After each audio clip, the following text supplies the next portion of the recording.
Ken, welcome to Locked In, man. You made it happen. You got all the way to New York City and then out here with a little bit of car problems, but you made it happen. And it's great to have you. Yeah, I was really excited about coming up here and doing your show, and I was determined, and it all worked out. I ended up driving up the Henry Hudson, the beautiful day. I had been up and down the Henry Hudson a bit because I'd run some dope up and down it years ago. Actually got busted the first time coming down from Massachusetts. I can't say Massachusetts. And we were going to go to the Bedford Hills. That's where we're going to stop the load for the night. So I was on my way to Henry Hudson Highway before I got busted the first time. That was a long. Brought back memories. Oh, yeah. I was like, oh, man, this is where we would have ended up. Awesome. Well, before we get into it, have you ever had these Magic Mind shots? You ever have one of these? What are they? There's one next to you. It's like these matcha energy, like clarity type shots. I've been doing I do 5 interviews a week now. And I put them out Sunday through Thursday. And then what I'm also doing is all the new episodes I'm recording, they're like an hour and a half to 2 hours to 2.5 hours long to get more in depth because I'm really trying to notch up and, get out there and compete with the competition and get these stories more in depth. So these things, I take one of these like when I go into an interview and they're great. You could try it if you'd like. If you like it, we could get you some more, but they're these like matcha energy Magic Mind shots. So is it kind of like Red Bull, or is it something like healthy for you? Mm-mm. Not Red Bull. It's healthy for you. I don't want Red Bull. No. Not that I dislike Red Bull. I love the Formula One team. The guy's story's cool. It's just I've had 2 open heart surgeries and a pacemaker, so natural works for me. No, this is natural, and it really, you'll see it, like you'll feel it. Like it's good, right? Yeah, it's got like a nice tang. Exactly, and they have a really big promo code for the listeners. We'll have that in the It's almost got like a twang with a hint of apple. It's nice, right? Yeah. Like a green apple kind. It's good. And maybe like a vinegar, I don't know, a little bit mixed in there, but Matt out there has been loving them. He takes them, I had like a case of them, and he's just been drinking these puppies down. Man, what's the name of it again? Magic Mind. Well, I was hoping it was mushrooms. What? All right. Mushrooms.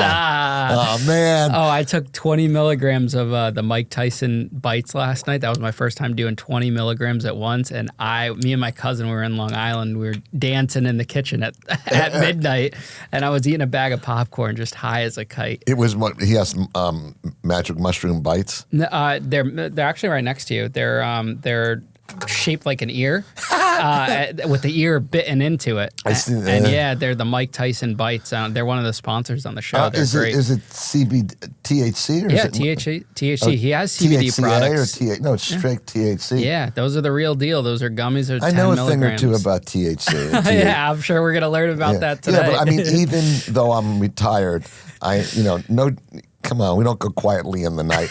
So I have friends that own grows in Oregon. I've spent time in LA. I've slogged some CBD in the past. This thing's not on, right? Because the gray market's kind of my like a place I like to play. I've been a pot guy my whole life. You can't give up now. Yeah. Yeah. So this is fun. I tell you what, the highest I've ever been, and I've shot heroin, I've shot coke, I've done LSD, God, I hope my wife doesn't hear this.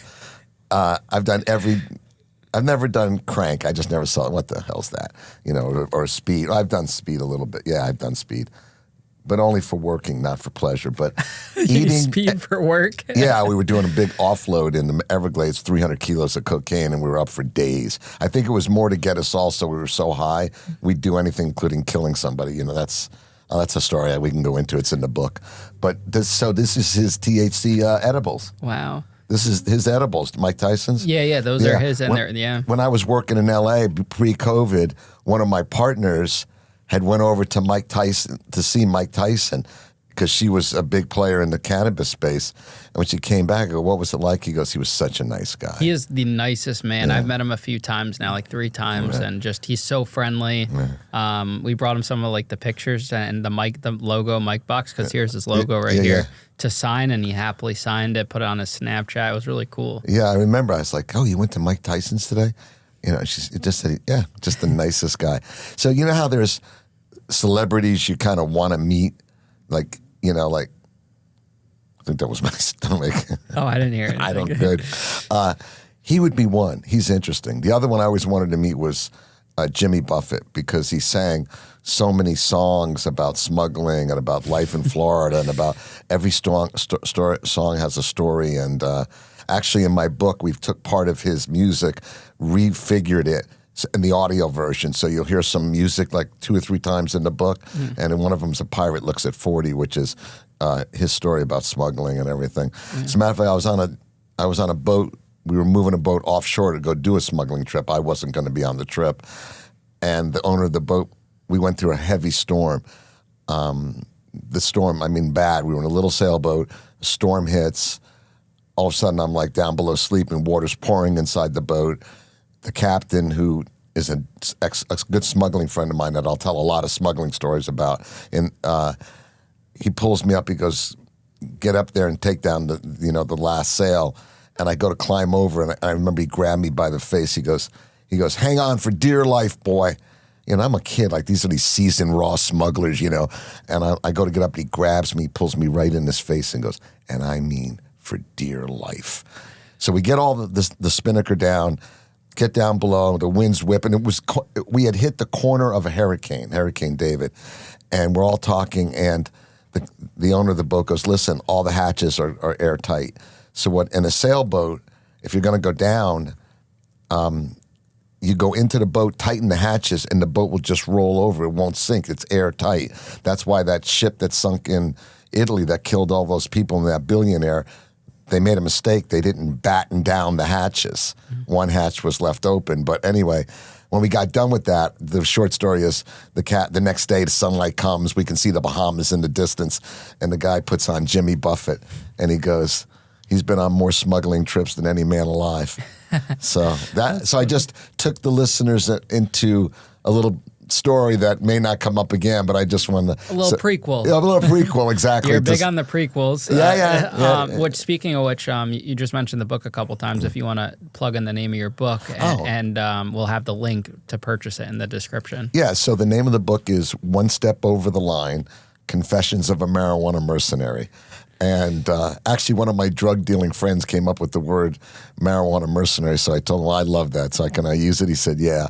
And it kind of describes what we were. We were just kids growing up in a little town in sleepy Hollywood, Florida. It was a beach town that went to sleep at around 12 o'clock, and I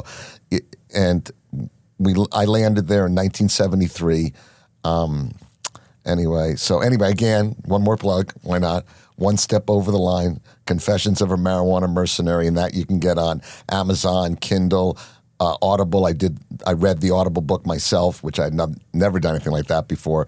And then you can go to our website, onestepovertheline.com, and you can see videos and pictures of smuggling my race cars when I went auto racing.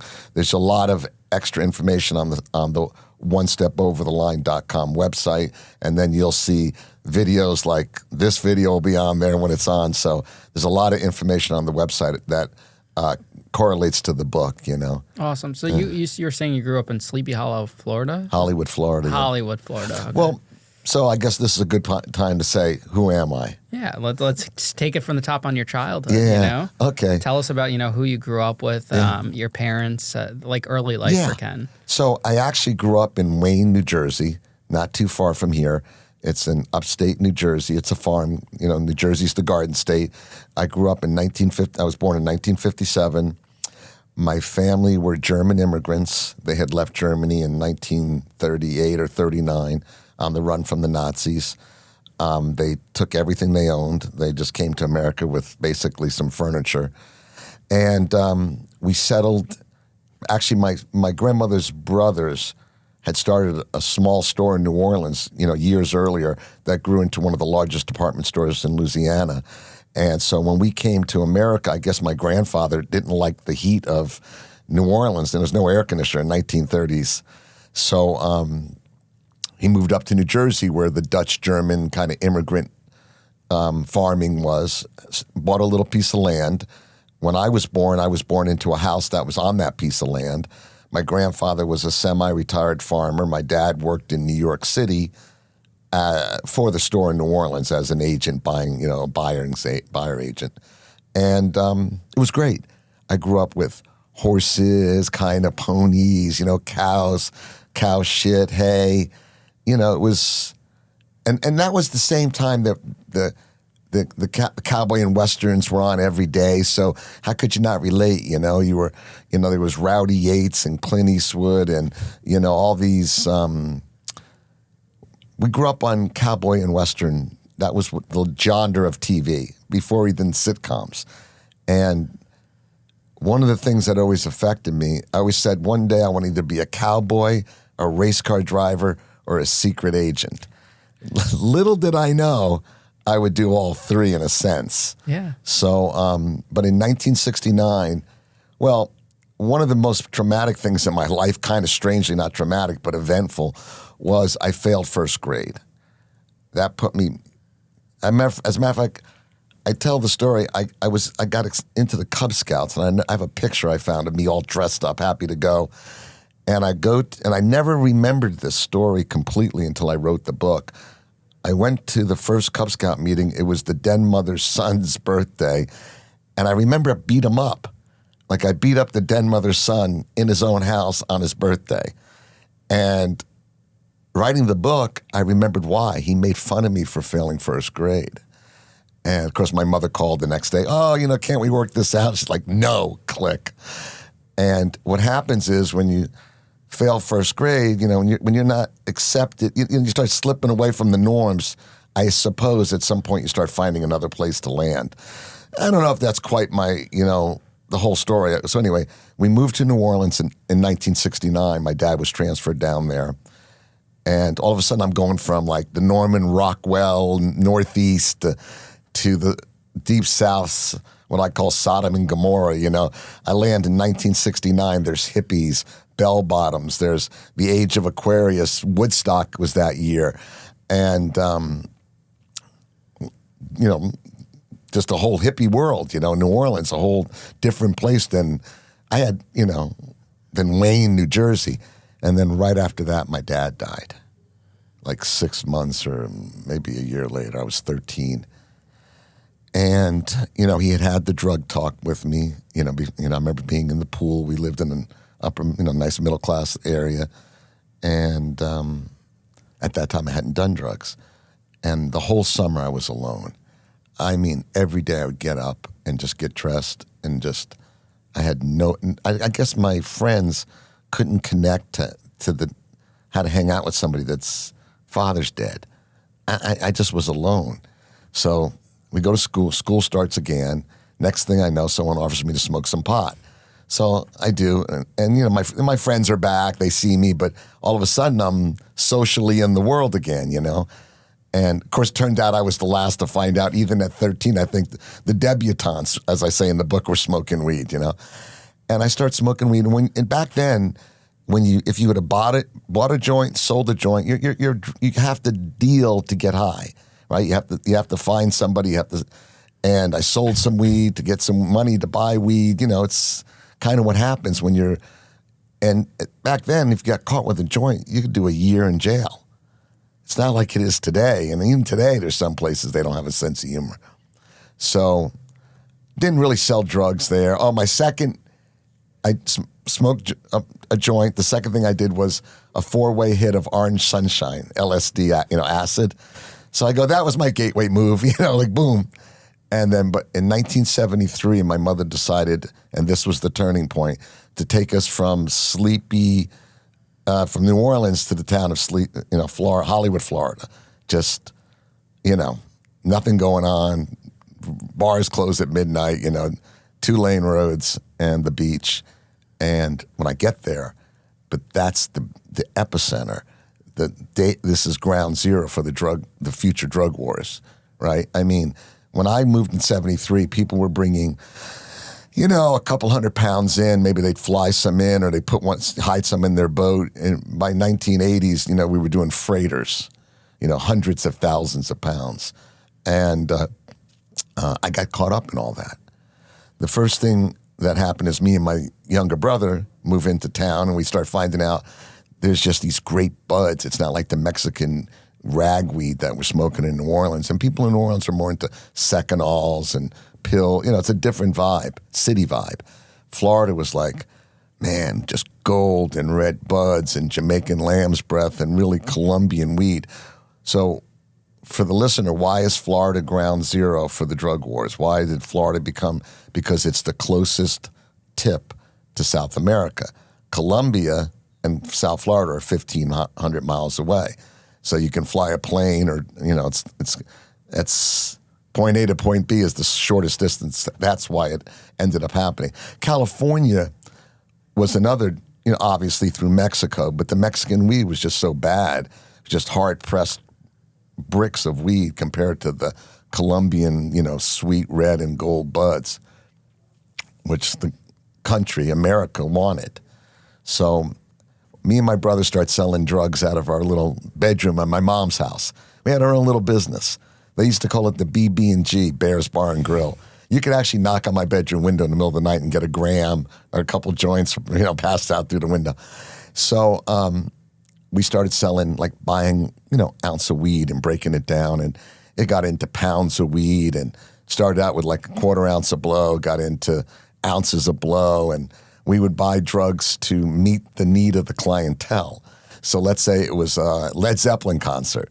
Load up, and or holiday weekends or, 4th of July or something.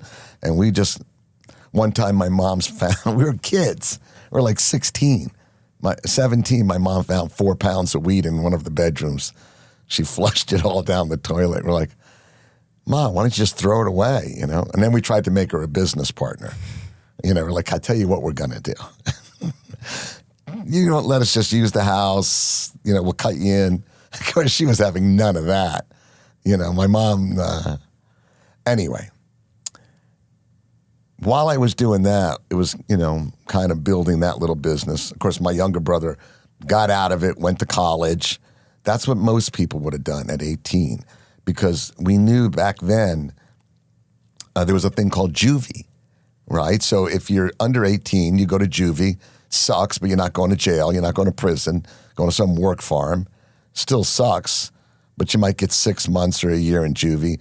But over 18, you're going to jail. It doesn't work like that anymore. They'll put anybody in jail. And, there's money in their cells, The more people you put in jail, the more privatized prisons make, as I digress. Anyway, so I didn't quit. I kept going. As a matter of fact, the last chapter in the book is the epilogue is called 2 Steps Back, when I realized that, shit, what I was supposed to do is take 2 steps back and not keep going. But I did it for another close to 20 years. And while I was building my little drug business, my good friend in high school, Terry, and I were selling weed together. We were the partners in that. Terry moved to Ohio because the construction industry had collapsed in Florida. So his family moved back to Ohio. Terry got a job at the Ford plant, kind of miserable, and calls me up. He goes, hey, man, I think I can move some weed up here. This is 1980, 78 or something. I go, hey, come on down. I'll give you a couple pounds. Now, he's 19. He jumps in his car. He's got a black Trans Am, just like Burt Reynolds and Smokey and the Bandit. Kind of, you got to be, remember that movie, but jumps in the car and drives 19 hours to Florida. I throw the 2 pounds to him, gets back in the car and drives home. He had a 3-day weekend. Calls me up 3 or 4 days later and goes, man, I sold it. I think I can move more weed. And at that time, I was working for, I'll bring up the name Donald Steinberg. Donnie Steinberg was one of the largest smugglers in U.S. history. And at 18, I was kind of starting to get involved with his group. And I'll explain how that happened. But I ended up getting a bail from Donnie. Bail's about 50 pounds, about the size of a big suitcase. Most bails were 40 to 60, not much more. And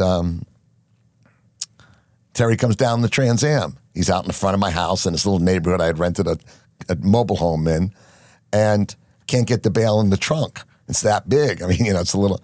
We get it in. He drives home. 19 hours each way. Calls me up and goes, man, I sold that thing. And that would probably be the last day that Terry worked at the Ford plant. Because all of a sudden, and what we ended up doing, it got to a point or I drove up with a load of weed. A load of weed would be 300 pounds, usually in the trunk. We'd hold up about 300. We bought 3 old big cars, like grandma cars, like, Caprice Classics, Bonnevilles, because they had huge trunks. And each trunk held 300, maybe even closer to 4, but not much less than 270, 280, depending on how it was packed. And we started running trunk loads up there, trunkers. And we had 3 cars. I ended up hiring drivers, guys from high school. They would be driving for me, and we were moving thousands of pounds when we could get it. Don't forget, what people don't understand about the drug trade is just because you can sell 1,000 pounds of weed doesn't mean you can get it. And what happens is when I could get it, so could everybody. Because maybe one of my other friends, like Randy Lanier, who was one of the largest smugglers in history, bought in 170,000 pounds of weed more than once. Everybody knows everybody. So, I'll give you an example. I could buy 1,000 pounds of weed or whatever, 300 pounds for $240 to $245 a pound. If I wanted to sell that weed in Florida to another one of my associates, one of the people in the game, I might make $5 on it. So I sell 1,000 pounds of weed, pay $250,000 roughly for it, and make $5,000.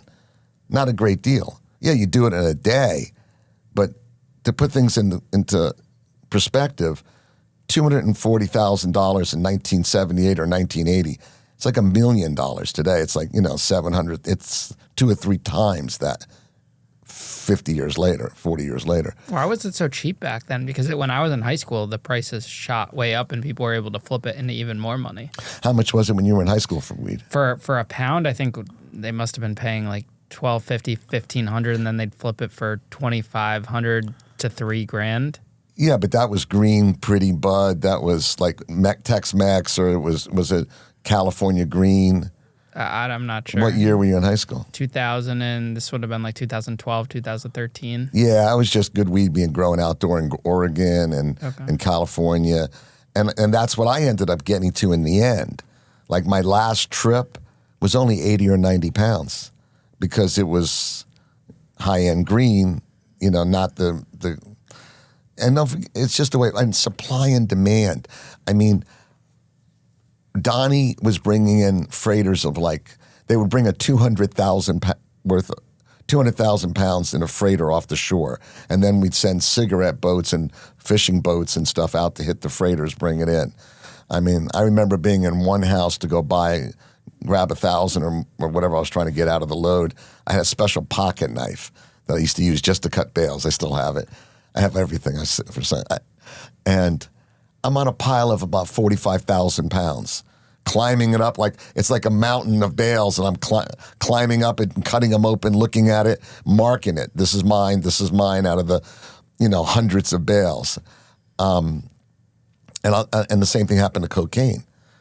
Not to go into, I'll get to this, but when I started selling cocaine, conversely, the opposite effect, right?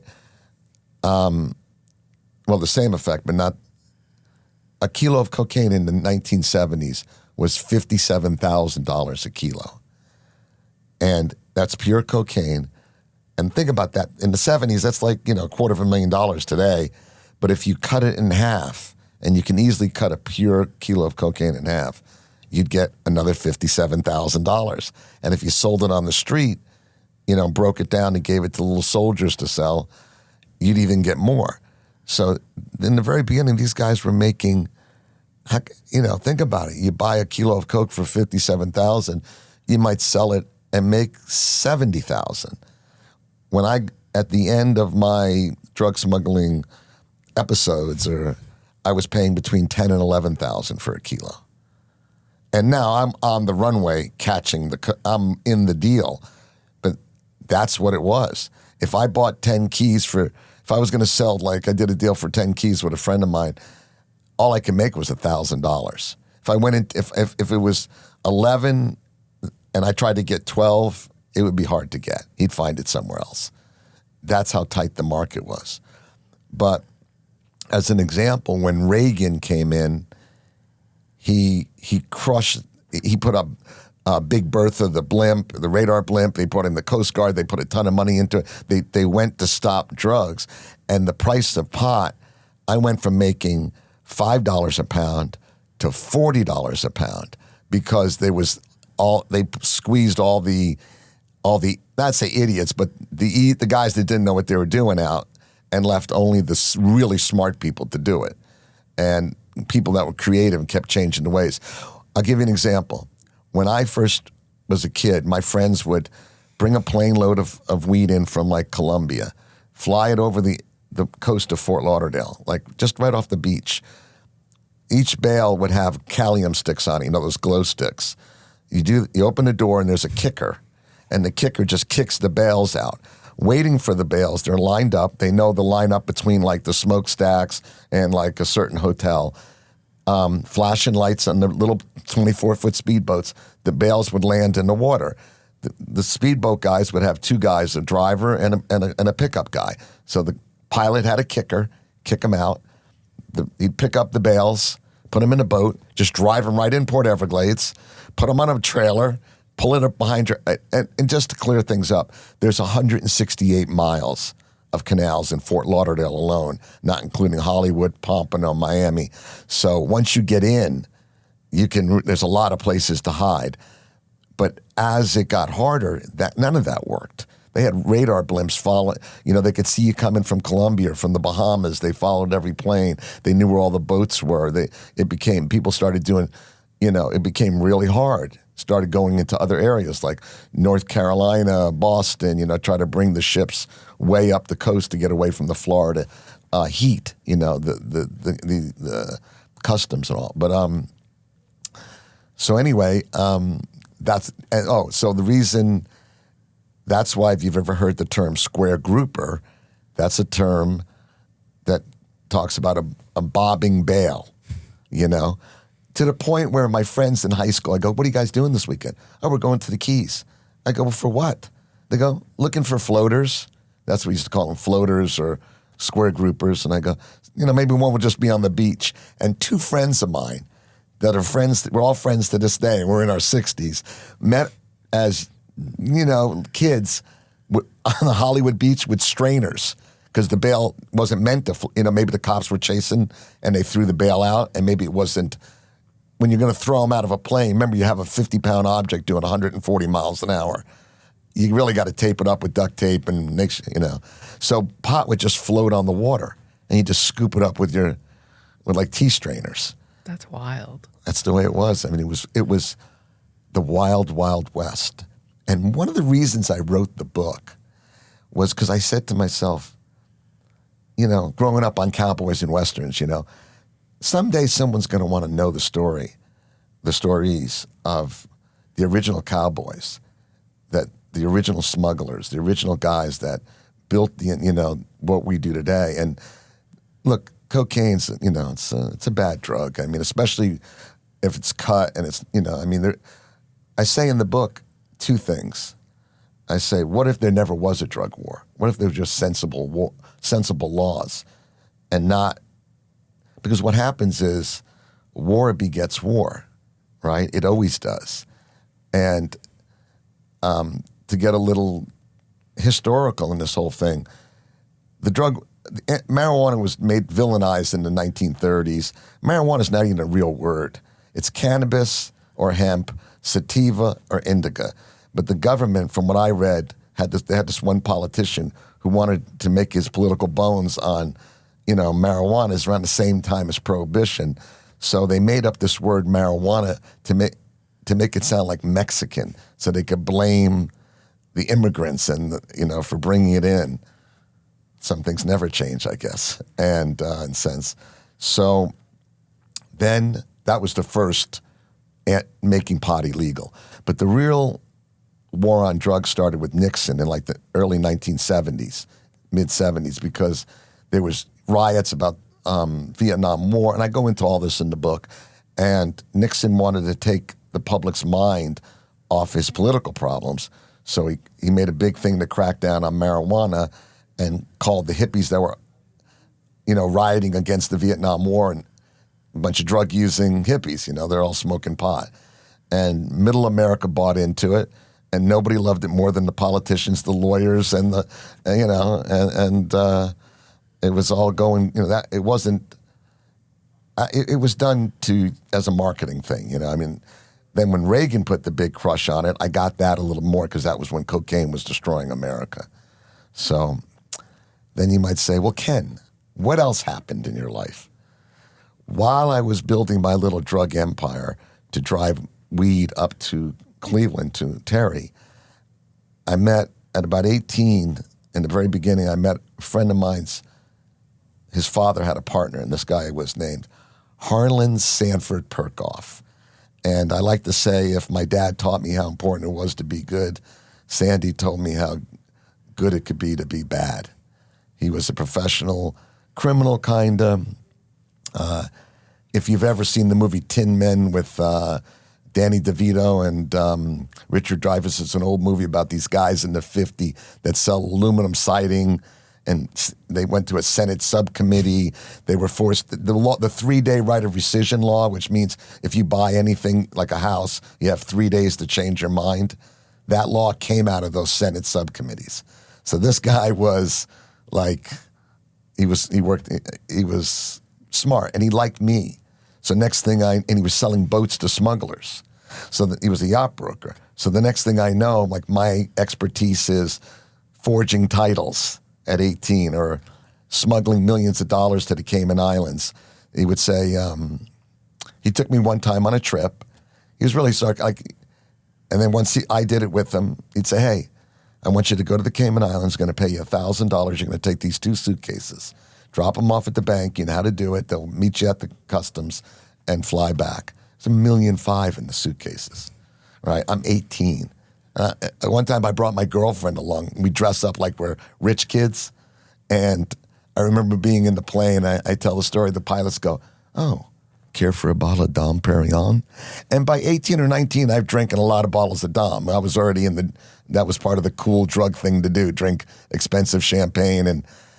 But we're like, it's like 8:30 in the morning, 9 o'clock. I'm like, okay, never occurring to us because we're kids that they expect us to pay for it. But they could have given us root beer. I mean, if they would have said, care for 2 glasses of chocolate milk and some cookies, we'd be like, yeah, you know, but we were kids. So I was flying money back and forth for Donnie Steinberg and meeting other smugglers and at the same time building my own little drug empire. Where were your parents? How'd they not, remember, notice? My dad died. Yeah, your dad died, but what about your mom? How is she not taking a notice? And even your brother in college, he's not saying, hey, why aren't you going to school? Why aren't, Yeah, I went to college. I made it about 6 months, and I had learning disabilities. I never really graduated high school. I did go to college, went away to school in Tampa, and just kind of like got lured back to, like, this is boring. I'll tell you a funny story. I'm in economics in college. This is, I swear to you. And I'm sitting in the front row because I know I'm not a good learner, so I always sit in the front row. And the economics teacher says, what if prostitution and marijuana were made legal today? What would happen to the price? And he had a hypothesis. And I goes, well, he says, if prostitution became legal, the price would, I forgot his hypothesis, because it's legal, the price would come down because more people could do it without fear of going to jail. And he said the same thing about marijuana. All right? I raised my hand. And I go, no. I go, first off, you're not going to need 4 cigarette boats. You don't have to pay people $20,000 a night to drive them. You don't have anybody crashing. There's no legal bills. You don't have to, get planes and chase planes. And because anytime you have a boat, you want to have a backup plane and all this. And I got my hand up and I'm saying this. And he goes, excuse me? How do you know all this? And I look around and the entire class is looking at me. And I just go, never mind. It's like, so Donnie has me smuggling money for him, and another time they have me, one day I find myself flying to New York City to buy 3 ham radios that they need for a Thai trip they're doing in San Francisco. Then I fly out to San Francisco. I'm a kid. And they go, okay, well, we're staying on Rodeo Drive. We've rented a Rolls Royce and a couple Mercedes, and go out to Rodeo. I didn't have any clothes. I just kind of like did a mission. Go down to Rodeo Drive. Here's some money. Go buy yourself some fancy clothes, and like all these movie stars. And I'm like driving around the back of a Rolls Royce. It's pretty cool. but no big money in it yet. But one of the things that happened, my first smuggling trip, get down and dirty. Let's talk about the real stuff. How old were you that first trip? About 19 or 20. Okay. So what happens is my best friend growing up in New Orleans is a kid named Frankie Monteleone. If you ever been to New Orleans, the biggest hotel in New Orleans in the French Quarter is the Monteleone Hotel. These are really, really wealthy people. And Frankie was my best friend, and he was a child diabetic. He was hooked on shooting coke because the same needle that was keeping him alive was killing him. And he made some, he died it's sad, So what happened was he got busted, and this is the way it works. He got busted selling a DEA agent in New Orleans 2 grams of coke. And the DEA agent says, "Can you get me 2 ounces?" Frankie just says, "Yes." Probably not. He's a good kid from a good family. The DEA charged him federally when moving 2 ounces of coke. That's a major crime, especially in those days. He goes to trial, and they said, "Where'd you get the coke?" Somehow my name comes up. And it's in the book. I go into detail because it's a little more complex. And I'm like, me? I have nothing to do with it. I didn't even know he got but I'm the guy in Florida.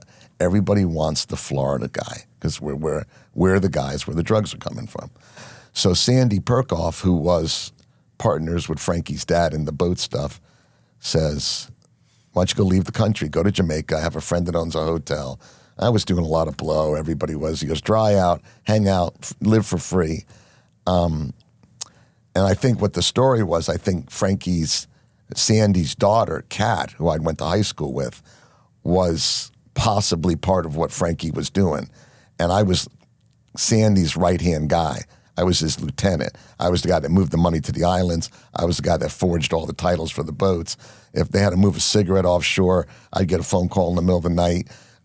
"We need this boat to go offshore. I want you to go with them." Just, not to run the drugs in, because he knew my mother, so he didn't want to get me in trouble, with my mom. But, just I was his right-hand little gopher guy, kind of lieutenant. And so that actually, Kat, it's in the book, I'll mention it here. I never really mentioned it before, but Kat was actually, had a girlfriend. She was a lesbian. The theory is she was killed at 23 possibly by they called it the lesbian mafia, but she was kind of driven off the road in a single car accident.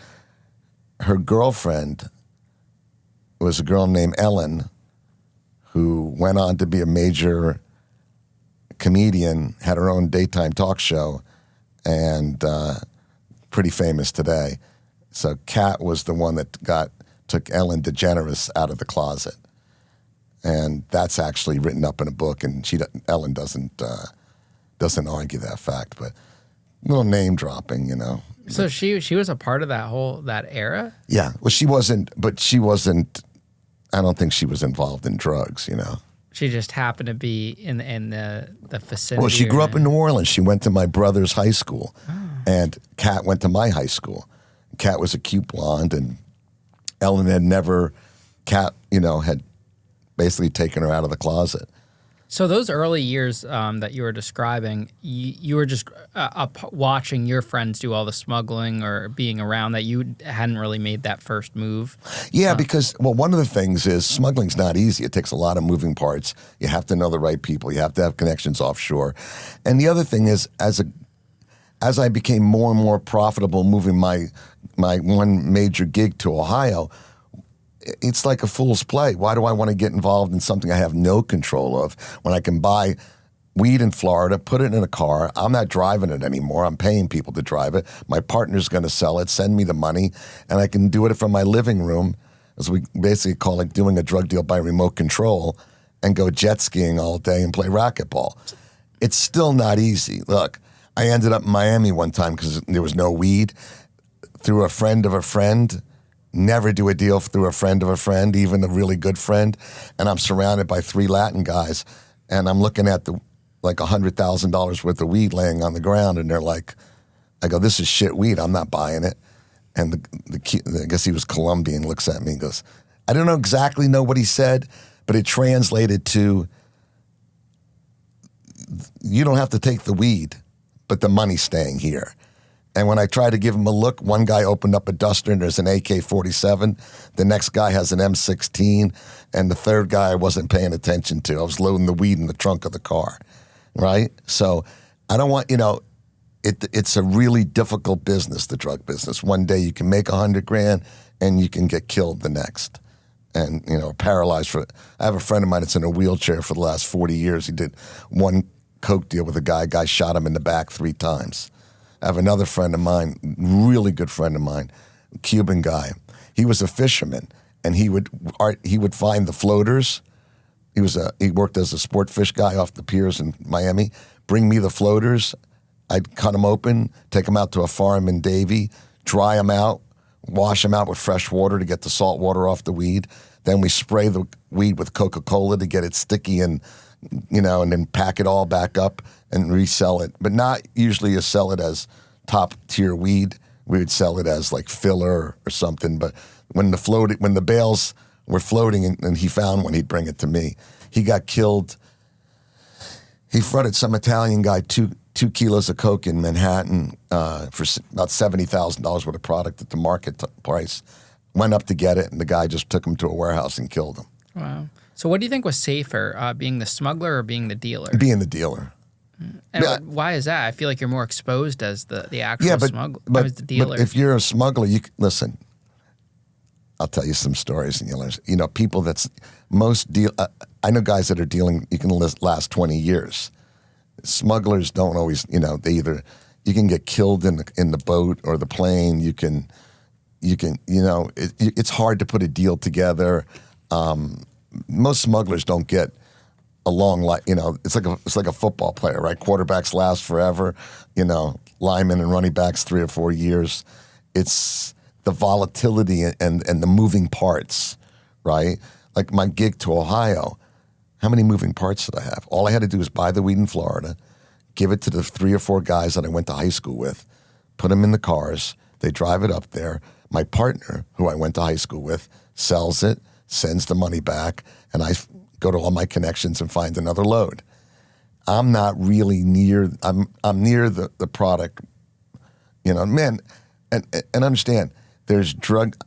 I was a drug dealer, but my real thing was a drug runner, right?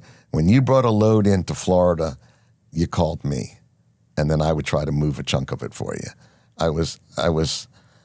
Not that I didn't do retail and sell, sell kilos or, work. In the beginning I would sell ounces of coke, but basically,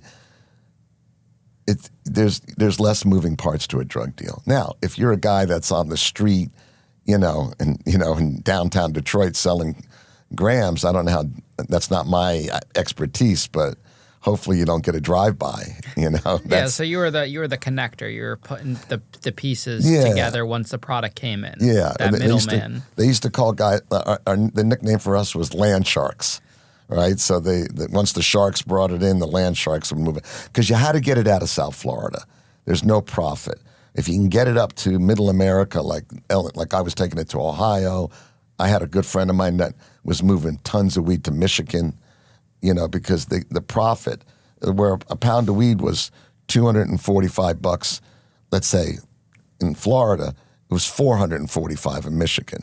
So that's a big spread with a lot of people you could pay in the middle. Okay, so your friend drops your name into law enforcement in Louisiana, right? And then you go to Jamaica. I do. And then what happens after that? I'm hanging out there for like 6 months, drying out, and like working at a little hotel bungalow place, killing it. Just relaxing, learning. One thing I learned when you're 19, that age. Some people when they graduate high school, their parents let them go to Europe for, or someplace, and then they come back. And mine was being on the run from the feds. So, so 2 friends of mine come down. A few of my friends had come. My girlfriend came. Big Jeff, who was one of my drug running kind of, and a guy named Bob Silverbullet, who was another mentor of mine. I met him through Sandy. He was a really experienced smuggler. He was a boat captain. He taught himself to fly. He bought a plane, and he had a house in Florida. There's a lot of runways, and there's a lot of roads to nowhere that are runways. It's just flat. And he bought a fly-in. He bought a piece of property on a fly-in, fly-out neighborhood. In other words, they put a runway in, and they have house tracks, and you can put a trailer or a house or whatever. So he put a mobile home on this little fly-in, fly-out deal, this community, and then it's in Okeechobee, Florida, middle of nowhere, and then he built a coin laundry in the town. So now he had a reason to be there. He made a pretty good living with the coin laundry, and he had a place to land a plane, and he had a plane. So he comes to Jamaica. We all have mutual friends there. We all see another friend of ours, Hank, and we all agree to put up me. They didn't need me, but I was there, and I had Terry. I could sell it. So we all put up like $4,000 or $5,000 to cover. When you're doing a trip out of like someplace like Jamaica, you never pay for the load. If you pay for the load, then the Jamaicans don't really care if you get off the ground or not. You put a deposit. You pay for the police officer. You pay for the runway. You pay for the fuel. The fuel's key, and that'll come back. A 50-gallon drum of aviation fuel in Jamaica in the 70s was gold, because if you get contaminated fuel, you will die somewhere in the middle of the ocean when the plane gets, the engine shuts off.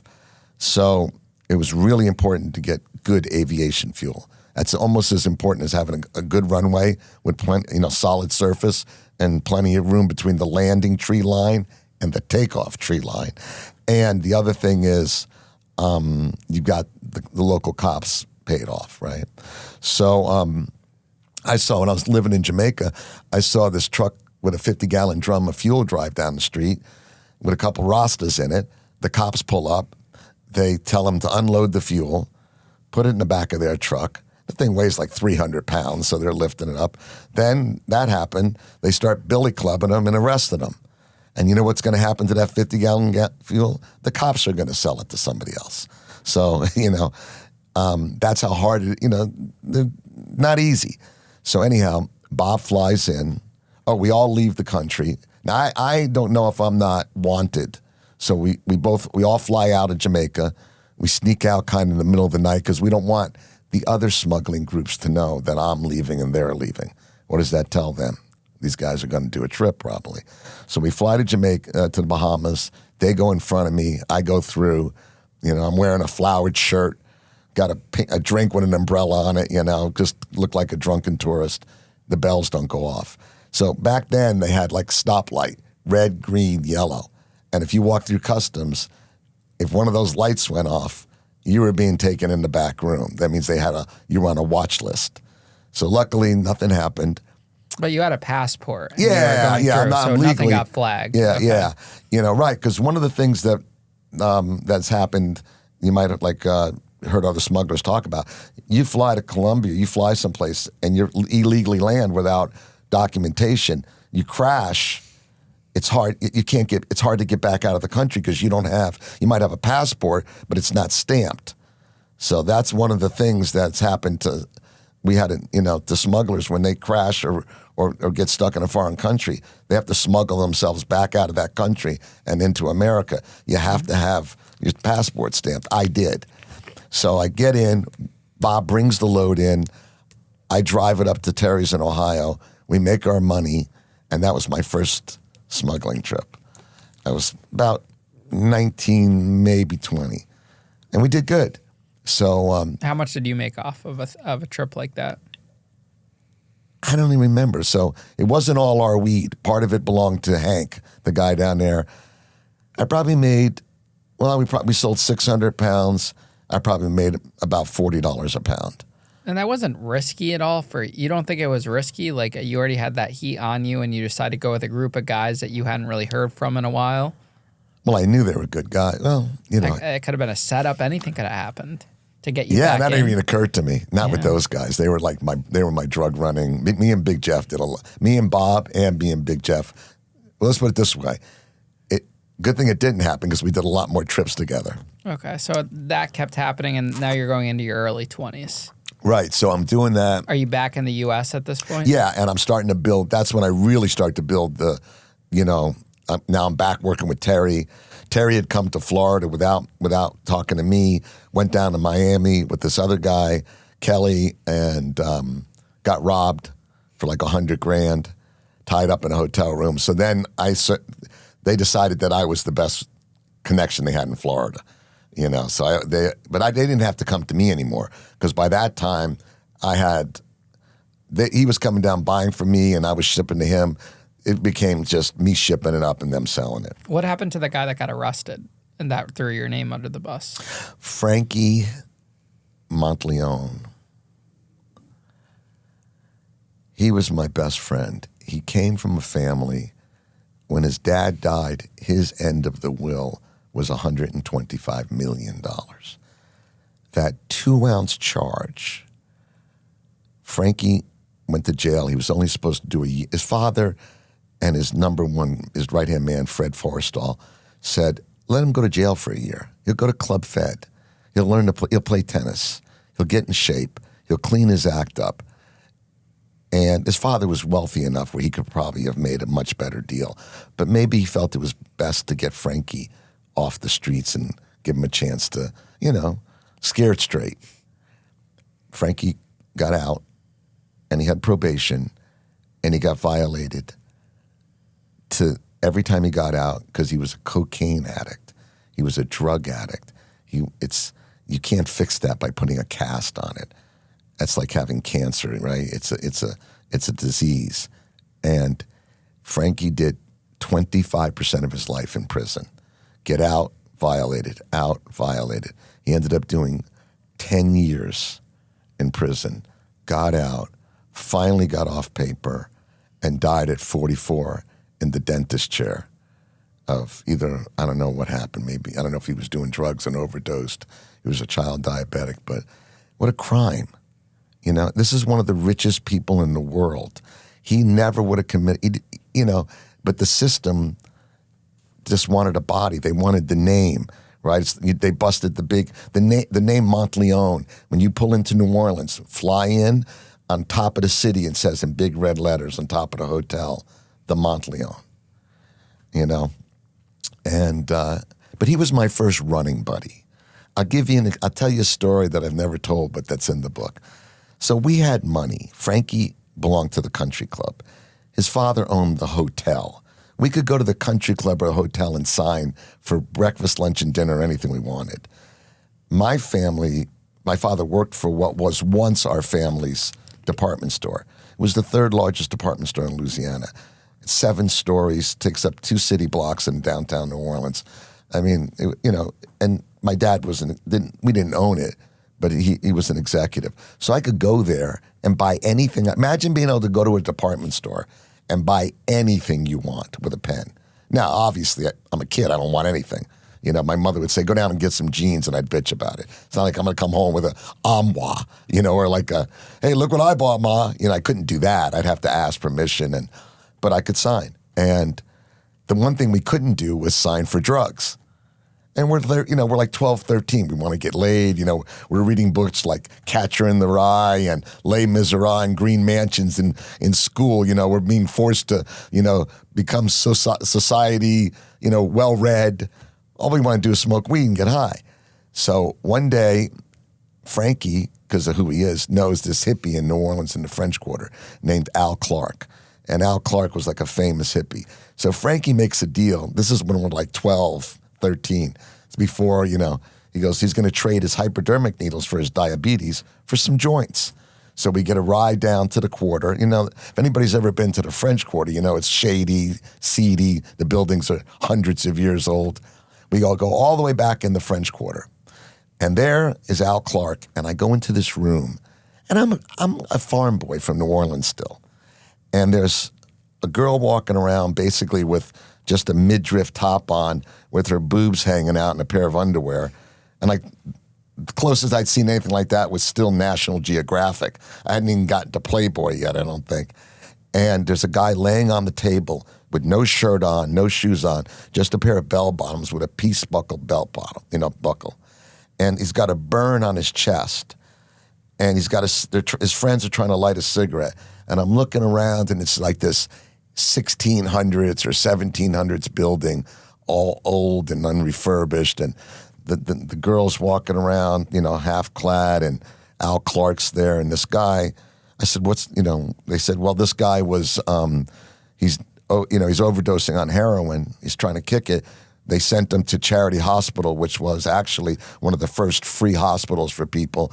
And they said Charity brought him back and kicked him out of the van in the alley because he was a drug addict. Nobody wanted to help him. And the guy was lighting his second cigarette, and I could see where the second burn, the first burn looked like, how someone leaves a cigarette on a piece of furniture? Yeah. That's his chest. And I see the second one starting. I'm going, boy, I ain't in Kansas anymore. You know what I mean? So Frankie kind of brought me into the whole, like I had smoked weed and did the acid before I met Frankie, but now me and Frankie were trouble. Fast forward years later, I get in trouble for some reason because of him and his little cocaine case in New Orleans, leave the country, and eventually Frankie died. I mean, imagine, again, 10 years of his life in and out of prison for 2 grams and the bravado to say I could do a little more. He sold the guy 2 grams. That's all he had. So anyhow, I keep climbing the drug world ladder. And I'll tell you, we did a couple others. And even though I never really got into smuggling because I had my own gigs, like if your mother says, hey, would you jump off the bridge if Johnny does? Does he live? Or is he breaking any legs? Because I think I can do it without breaking legs. So then, I had other opportunities, and I did them. So another time we did a trip. So this is funny. So I'll tell you 2 more marijuana trips, and I'll do a couple cocaine trips. Is that all right? Yeah. All right. So I had lived in Jamaica. I'd been down there trying to do other trips. I'd been back. I knew Ja really well. And my friend Kelly, who had introduced me to my first wife, and comes up, he goes, hey, my Uncle Ralph wants to do a smuggling trip, and we got 1,100 pounds of weed lined up in Jamaica, and Ralph owns a twin-engine plane. I go, you got 2 things out of, you got a place to land it? No, but so I said, but wait a second. Has Uncle Ralph been in the drug business? No. Has he ever done a drug smuggling trip? No. And you think this is a good idea? I'm like, Kelly, you crazy? And this is not easy. I've done, he's never done smuggling trips before, So I meet Uncle Ralph, and Uncle Ralph is like this. He's Puerto Rican. He's Latin. He's good looking. He looks like, like every movie star. He's got like salt and pepper hair, great, dark complexion, tall, good looking. I go, hell, Uncle Ralph's got some swagger, he looks like kind of like, a movie star, or, a movie star version of a smuggler, I don't know. So I start to talk to Ralph. I go, Ralph, you got to bring a co-pilot. Do not do this yourself. It's a long trip. You have to fly. He's coming out of St. Pete. So that's farther up the coast in Florida, right? You're going to fly down to Jamaica. You got to get fuel. You have to come back. You're going to be in the air for like 18 hours on this whole trip. And he goes, nope. And he goes, I want more weight. Because remember, all the fuel, what we used to do is have wingtips on the planes. Sometimes we'd have fuel bladders, because again, you want to try not to refuel in Jamaica because the fuel sucks. And if you do, it's also time consuming. You can I can unload a plane with 1,100 pounds with me and one other guy back then in about 4 to 6 minutes. Boom, boom, your adrenaline's kicking. You're just throwing these 40, 50-pound bales. I threw one at a guy one time. The guy was like 6'3", Big Jeff. I threw a bale at him one time, and I look up, and he's laying on the ground with his feet. I go, what happened? He goes, stop throwing them so hard. And these things weigh like 40 pounds each. And I knocked him right to the ground. So Ralph does it.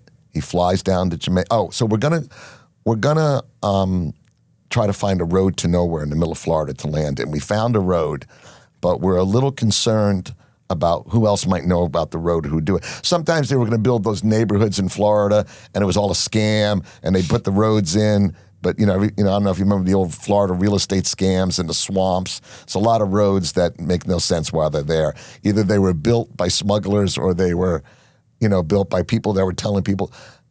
In the 60s, there was a huge thing about Florida real estate scams, and that's what it was. They built the roads, but never the houses. And we find this road, and we live in Hollywood, Florida, and I don't know if anybody ever knows about John Walsh and America's Most Wanted, that television show about how they look for criminals. He had done that because his son, Adam Walsh, had been killed in a mall and he was 5 years old. He was abducted and killed. So John, he actually started the show along, to help find child molesters and whatever. So we've got this road that goes to the middle of nowhere, and we want to lay on it and see if it's safe and what's going on.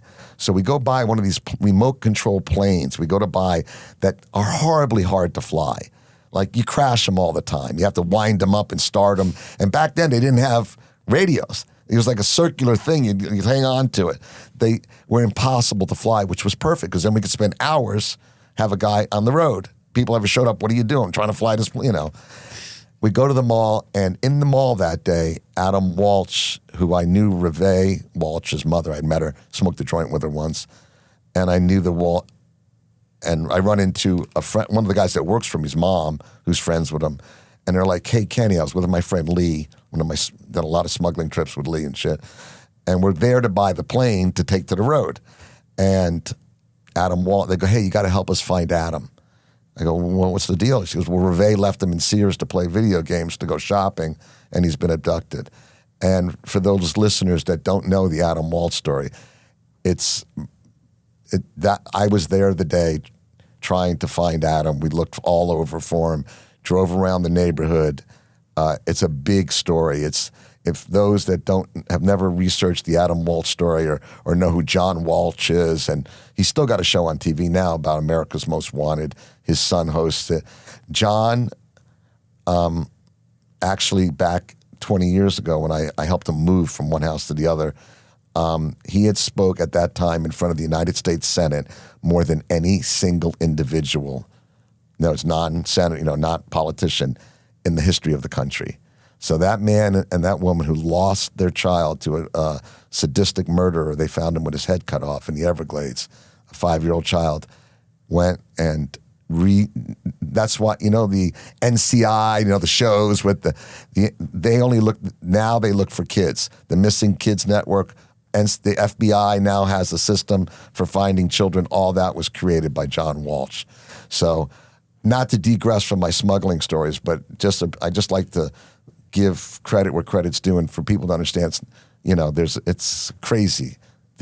My life, it's crazy how my life's 6 degrees of separation of these things. Back to the story.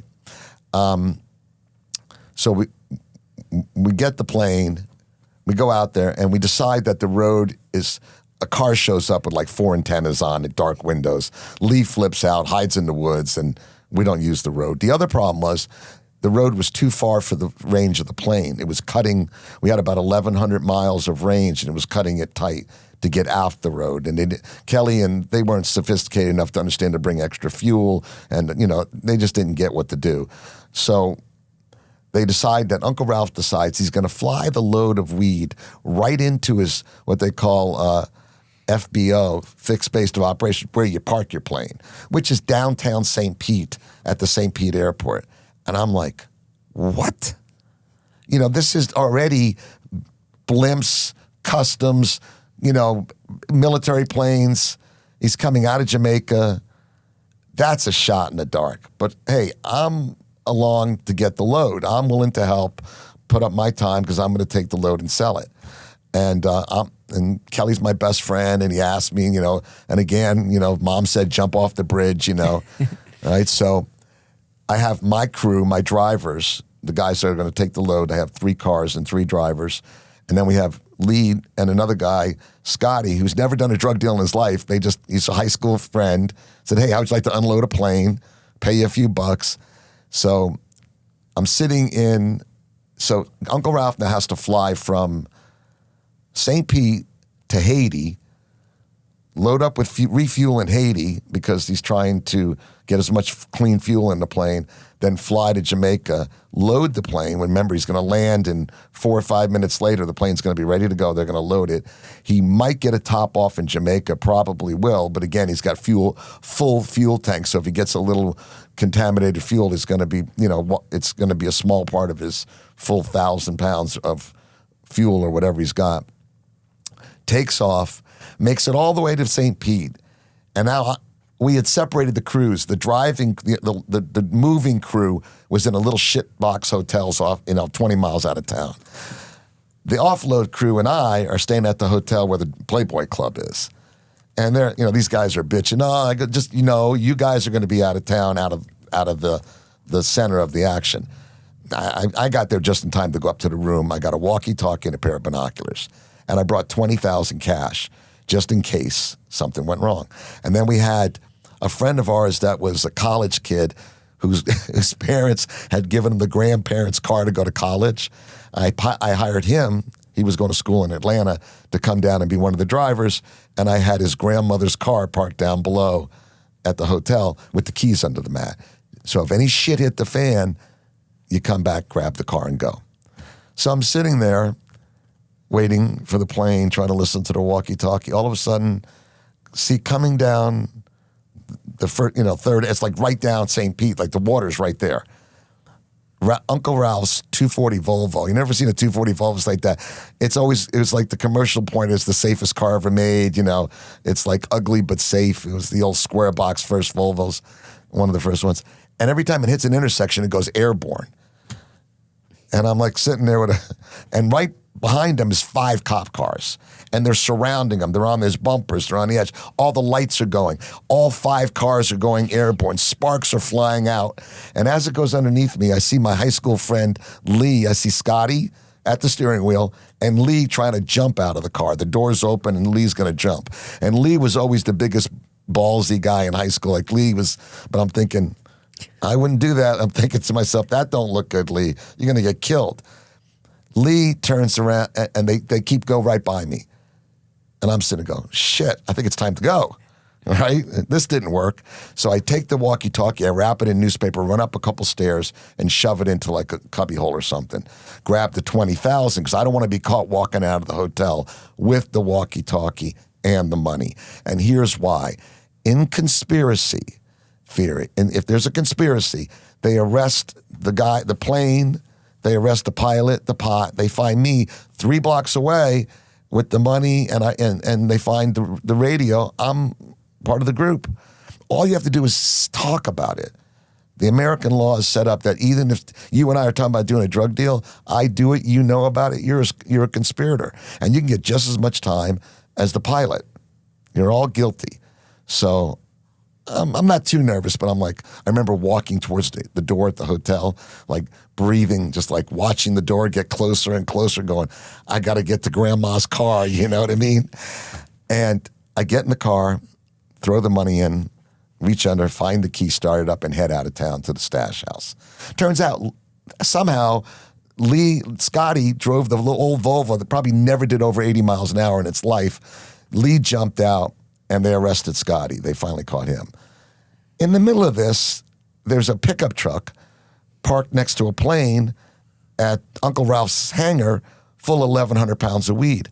And Uncle Ralph, who had never done a smuggling trip in his life, I thought he had some swagger, didn't know any better, I guess, just got in the pickup truck and drove out. Like he had no way to leave, right? The only way out was the pickup truck. The crew had taken his car. So he drives it out. We all meet at the stash, at the secondary location, and we're all like, I'm sitting there looking at everybody like, Scotty and Lee are in jail. Uncle Ralph's, plane's been confiscated. It's like all your high school friends sitting in a hotel room realizing you just lost the big game, and worse, right? All your friends are going to jail. The phone rings. It's Uncle Ralph. He's got the load, and we got to go. And we sent the cars, loaded them up, sent them up to Ohio, got Uncle Ralph's Volvo out of impound the next day. I loaded up the last 200 pounds that didn't fit in the cars, and I drove it up because I had to get the money anyhow, and somebody had to do it. So I call that one in the book the one that got away. Did you ever figure out why the cops were after them? Oh, yeah, because they followed the plane in from Jamaica. So did it actually help you guys that it was a diversion? They went after them or Yeah. something? I mean, it was the greatest thing in the world. All the cops chased the Volvo. And what the DEA did was they sticker the plane so they'll come back in the morning. What they didn't do is on the back of the plane, there's a little luggage door. Some planes have it, some planes don't. Since Uncle Ralph was in his own hangar, he called his mechanic and said, do me a favor. The one door wasn't stickered. They went over there, opened the door, got in the plane, vacuumed the whole thing out, closed the plane, and walked away. So when the cops came and searched it, there was no drugs in it. They couldn't do anything. Remember, all the seats are out, which is a dead giveaway. But there's no law about flying a plane with no seats. Many people take seats out to put cargo in and stuff like that. But, like it's not like they don't know, but they can't prove it, right? So did you enjoy personally these smuggling trips? Did you like the adrenaline of it? Yeah. Yeah. I'm an adrenaline junkie. Yeah, it's a lot different than the dealing and the calls and putting things in place. You weren't getting much action. Yeah, I'll tell you what, that's true. You ever see the movie Made in America with Tom Cruise? He smuggles a bunch of coke in. It's the Barry Seal story. Mm-hmm. In the end of the movie, he's completely flipping out. The shit's hit the fan. He's at a bank of payphones, and he's holding a bag of quarters that's a Crown Royal bag full of quarters. And he's pumping $2.25 to call everybody to try to get, right? I can't tell you how many times I've had that experience and how many bags of quarters. I used to have video games in bars so I could get enough quarters to, because you're constantly trying to either work on a smuggling trip or a drug run or helping somebody do something or something's going wrong. I can't watch any movie like that. Like if I watch, I can read books. I cannot watch Sopranos. I can't watch. When I left the movie Made in America, I was shaking like this. And the other day it was on cable and I'm watching it. My wife comes in and goes, "What are you doing?" I go, "No, honey, I'm at home. It's cool. Like I can shut it off. I'm chill." And when it got to the scene with the payphones, I shut it off. I've been through. Well, I guess if you have time, I can tell you some more stories. Well, let's continue on so we can hear what happens next.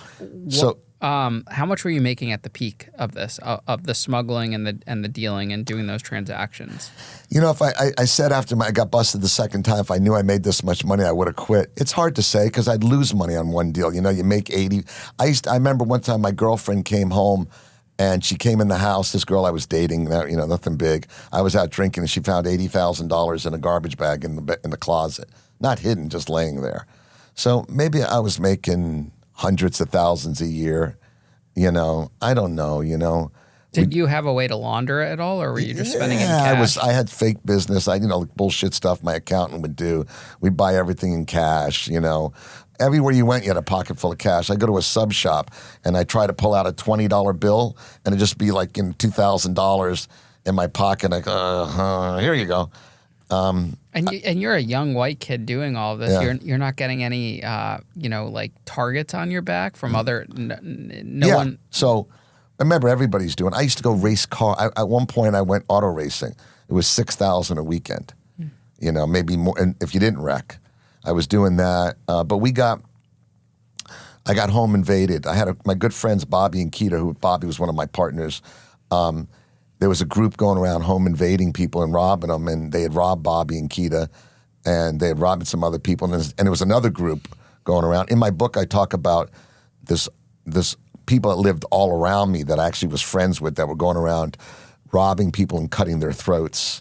And killing them and and it's a big murder story. Actually, they just did a big podcast about it, and it was called the Apollo Gym Murders. And these guys were like living right next door to me.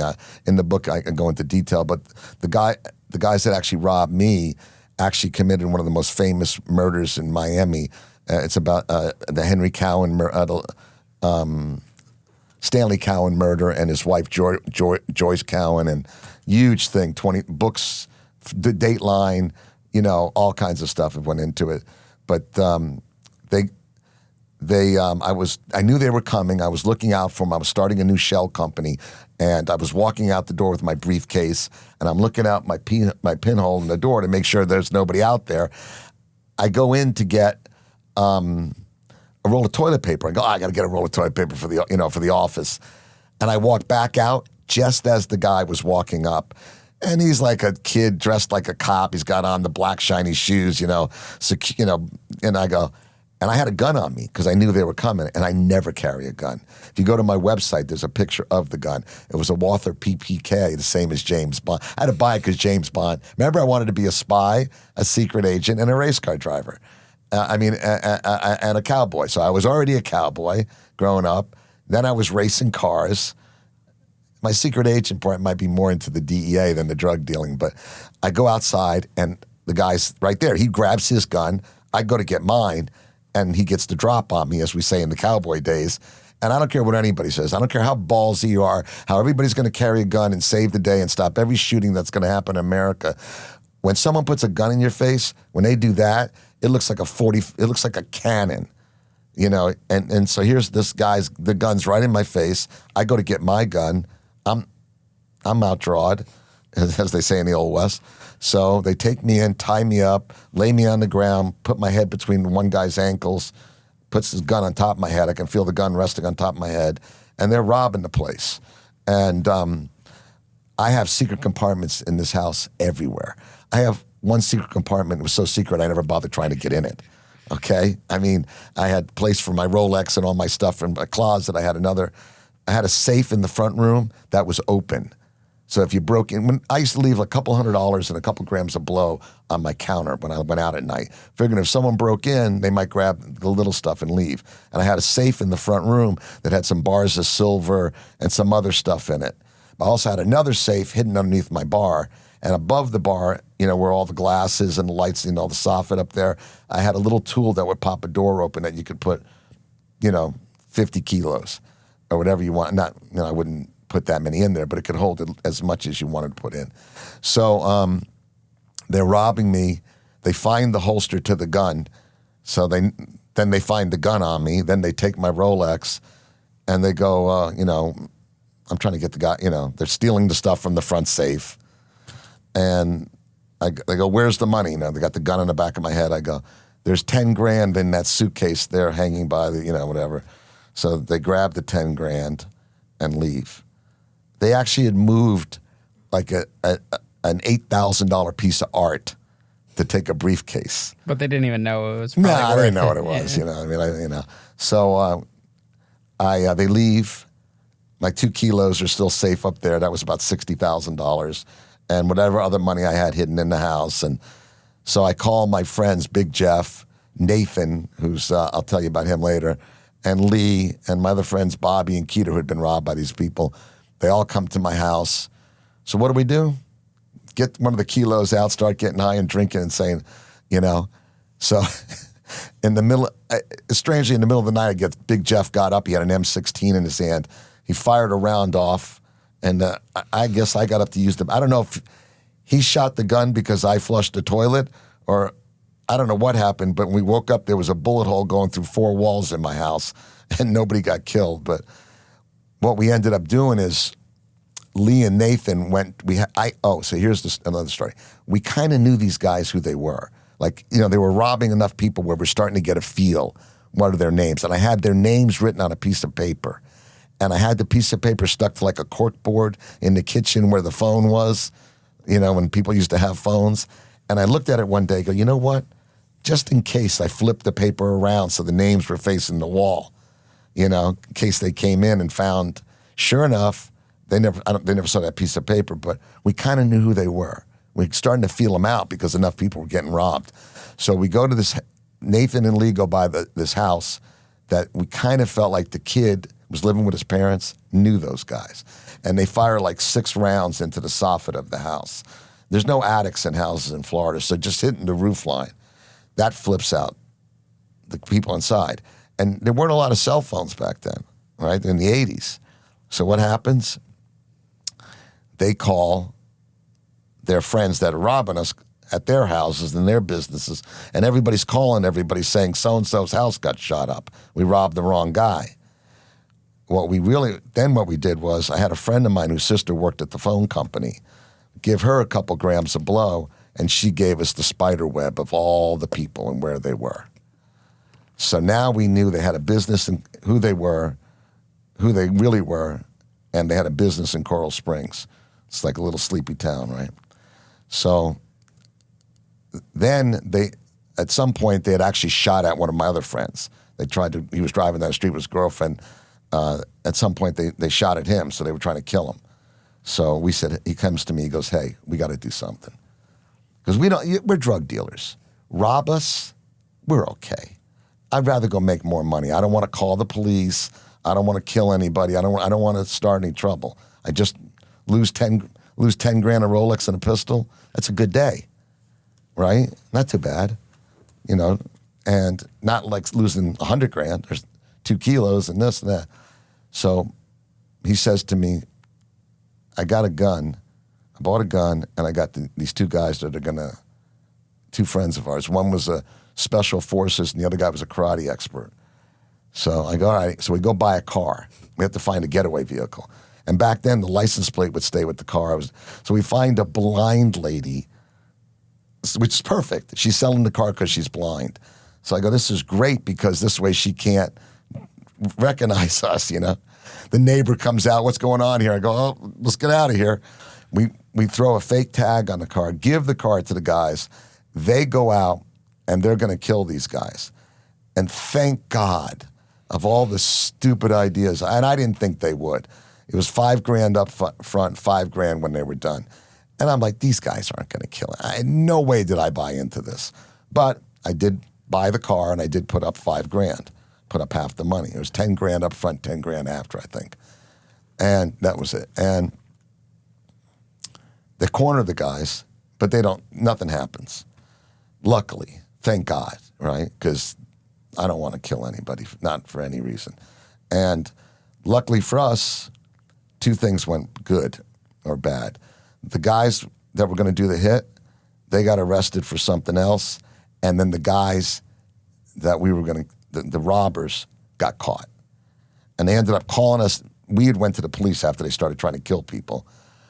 The police called us down, and I'm doing the lineup, and so my one friend's in the lineup, and all the guys are lined up. The one guy that robbed us was sleeved. So what does he do? This is criminal 101, right? Somebody convinces him in jail, where jail's full of a lot of stupid people, to put rubber bands on his shirt so that his sleeves won't pull up and they won't see the tattoos. Because maybe when I was on the ground, I would have seen it, right? Well, so my first friend goes in, he spots him right away. As I'm walking out, there's a prosecutor, the cops, he whispers to me, it's the guys with the rubber band. And the defense attorney goes, he talked to him, you're not allowed to, you can't do it by committee. Cops go, he didn't say anything. So I look over, and there he is, Jay Riccitelli, with the rubber, of course, he's the only guy with the rubber bands on his sleeves. The other guys weren't. So we ended up fingering the guys that robbed us. Why'd they call you in? Did you report that you got robbed? Yeah, well, I didn't, but my other friend, But you guys are drug dealers. Yeah, but so what? Rob us, fine. Kill us, it's time to go to the police. Okay, so did the police know who you guys were? Or no? Yeah, of course. They just, listen, they probably knew who I was. I was in a file someone's name. But remember, the cops don't have to, all they have to do is wait for you to make a mistake. You know what I mean? They don't have to be top flight police work means, you're in the wrong place at the wrong time or somebody rats you out. They don't have to, the movies where they're following the guy everywhere it goes, tapping the phones. Yeah, they do that. But most of the time it's pure dumb luck, not great police work. In this instance, they were focused on, and then those people had killed a man a couple weeks earlier in his sleep. So a big rich guy. So that was kind of your run-in with the violent aspect. Yeah, that's about as violent this. as it gets. So for me. What? How long did your smuggling and your drug dealing run for before you got caught? About 20 years. You ran it for 20 years. No times getting caught within those 20 years. Yeah, I did. I got caught the one. So in between the 20 years. Yeah, I got caught at the end, but. So in 1980, I'll tell you about 2 cocaine smuggling, if you don't mind. Get that out of the way, and then I'll tell you about the 2 final bust. Does that kind of work for your chronological? Yeah. All right. Okay. So one time a friend of mine, Nathan Hansen, and my friend Lee come to me and they go, hey, we're smuggling a small load of coke in from the Bahamas. Sometimes you do like a little load to make up enough, get some bucks up to do a bigger load. This was easy, right? Theoretically. So what you do is, again, when you're flying in from someplace like the Bahamas, by this time, everybody's looking for small planes from the Bahamas, right? Because they know it's easy drug move. So, but there's a trick. I lived right west of the airport, just on the other side of the 95, right? And there was a golf course like a mile from my house. So what you do is you fly in, you come in from the Bahamas, you got your pilot, and you got the kicker. And in this plane, we had 2 duffel bags full of weed with calcium glow sticks put on it and taped to it, so you could see them at night glowing, the sticks that you shake and break. And they glow green or red, effervescent. And you come in like you're going to land. And you call in, and any pilot can do this. You're going to land in Fort Lauderdale Airport. You got a little Cessna 172 or some small plane, and you call in and say, I'd like a go-around. What that means is you're not comfortable landing, and you want to come by and try again. And the tower's always going to tell you yes, because what do you want to tell you? No, All right, well, I think I'll be crashing on 9 right, they're always going to give it to you. But you're already below the radar. You're getting ready to land, so you're below 200 feet. So what you do is you keep going, go over 95, over the little woods there, and next thing you know, there's a golf course.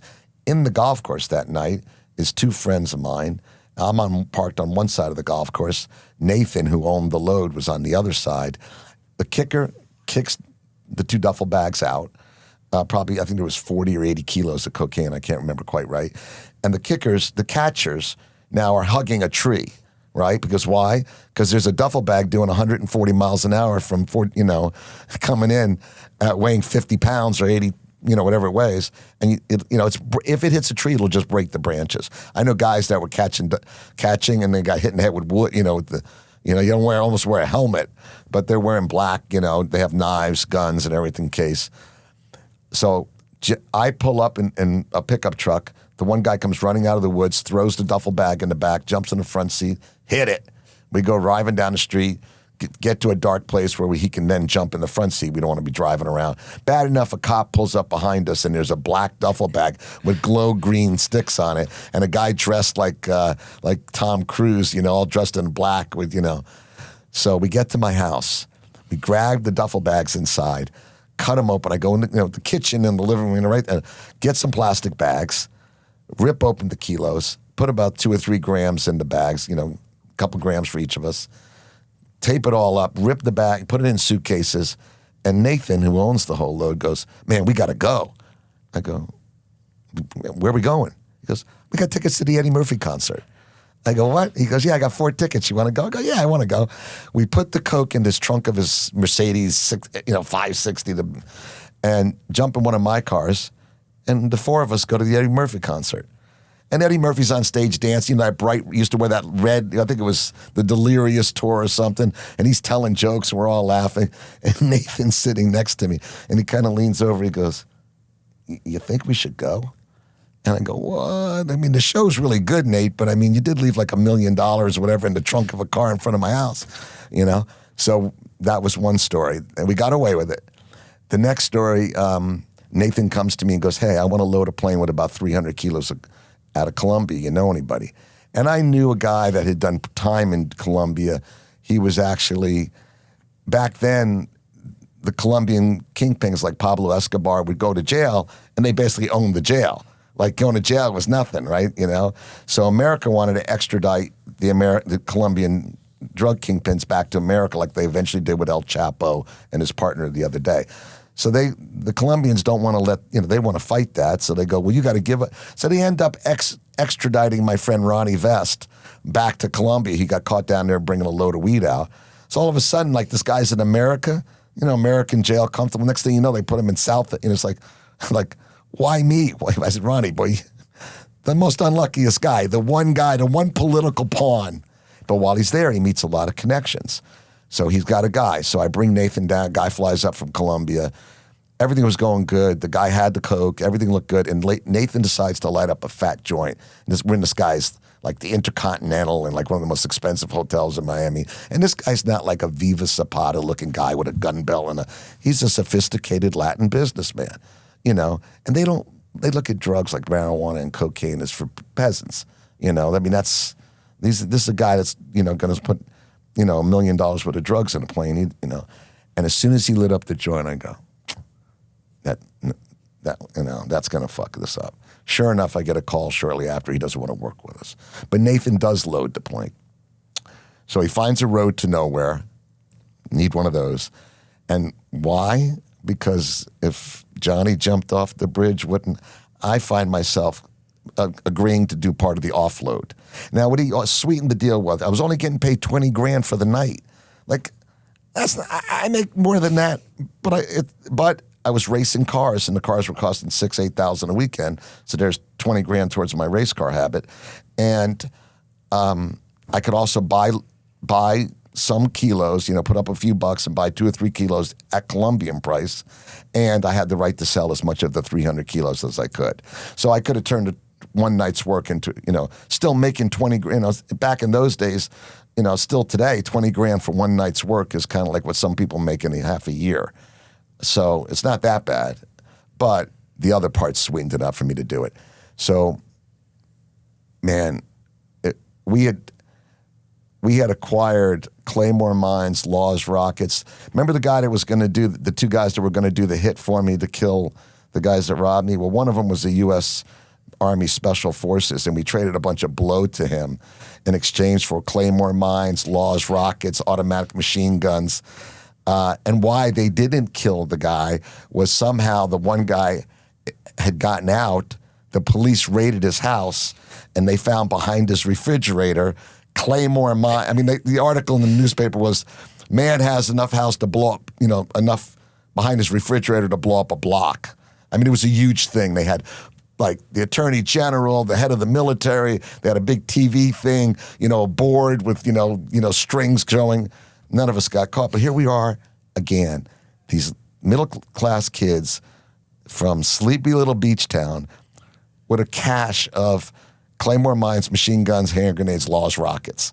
You know, we could have taken down a 747 with a Laws rocket. I mean, it's just crazy, right? So what do we find ourselves? We're laying in the road. We're dressed in camouflage. We've been up for days on speed. And I'm laying, and you know, Big Jeff's on the front of the road. He's security. He's hanging with the M16 and the hand grenades. I'm down the middle of the road. I'm the one that's going to help build the runway. My other friend, T-Top's down at the other end of the road. He's going to build the other half of the runway. We have Lee's in the woods with the radio equipment. He's got, ham radio wires, and so he's got to talk to Colombia, know when the plane leaves and how many hours till we're going to, we have to time it.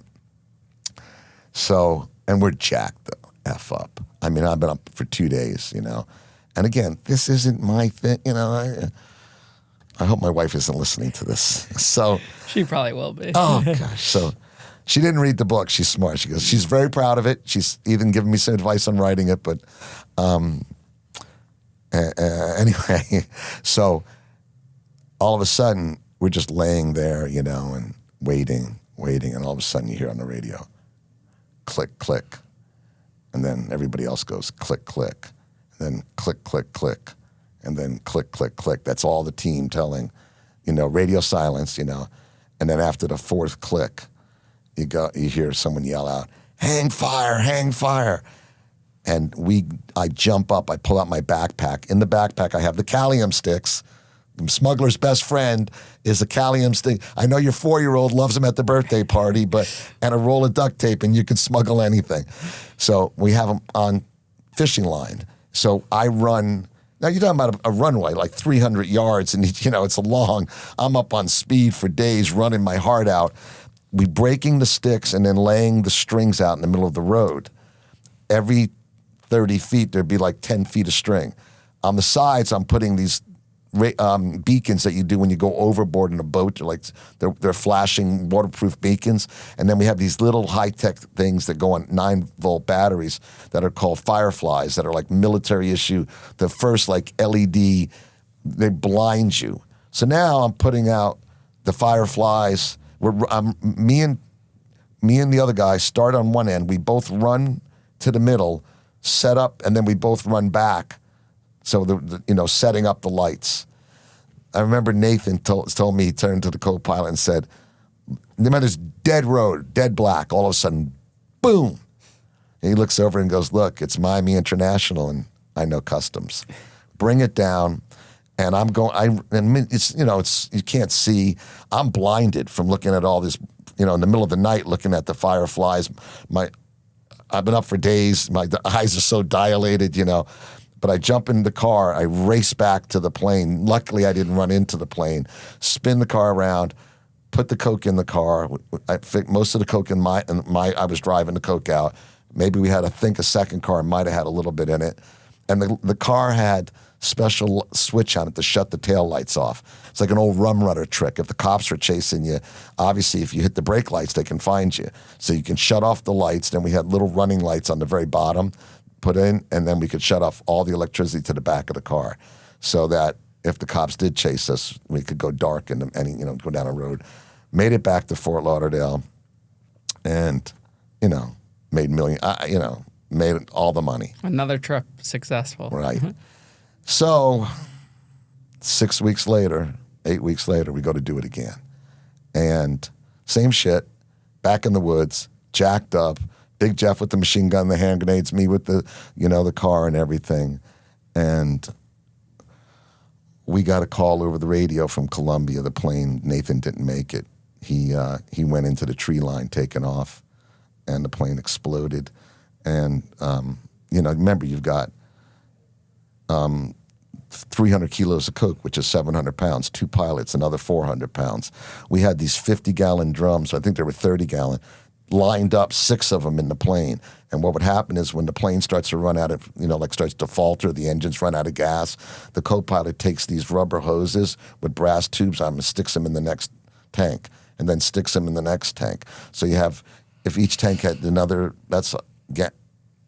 180 gallons or 200 gallons of fuel, plus the wing tanks. You have tip tanks you can add to a plane. And Lee went down and they said all they found was a piece of his backbone. The whole plane just exploded. And so I lost a good friend that night. And that's not in high school I had friends that crashed in planes and DC-3s. What happens to the product in that scenario? Do you pay for it up front or? No, if you put up the money, you lost your product. So you had put up the money for that? Or at that point, yeah, because I put some of the money in. I had actually had about 20 or 30 grand in that I lost. So they don't send the money to you guys on the plane until they get paid first? No, we're bringing the load in. So whoever you got it from, the load, you're not growing it yourself. No, the Colombians, we had to pay them for the load. Yeah. Or sometimes what you'll do is, and that's why he might have done that. I know I put up money for part of the load, but just for 2 or 3 kilos, because he wasn't going to let me buy that much more, right? Sometimes what I like to do is make it so the Colombians own part of the load.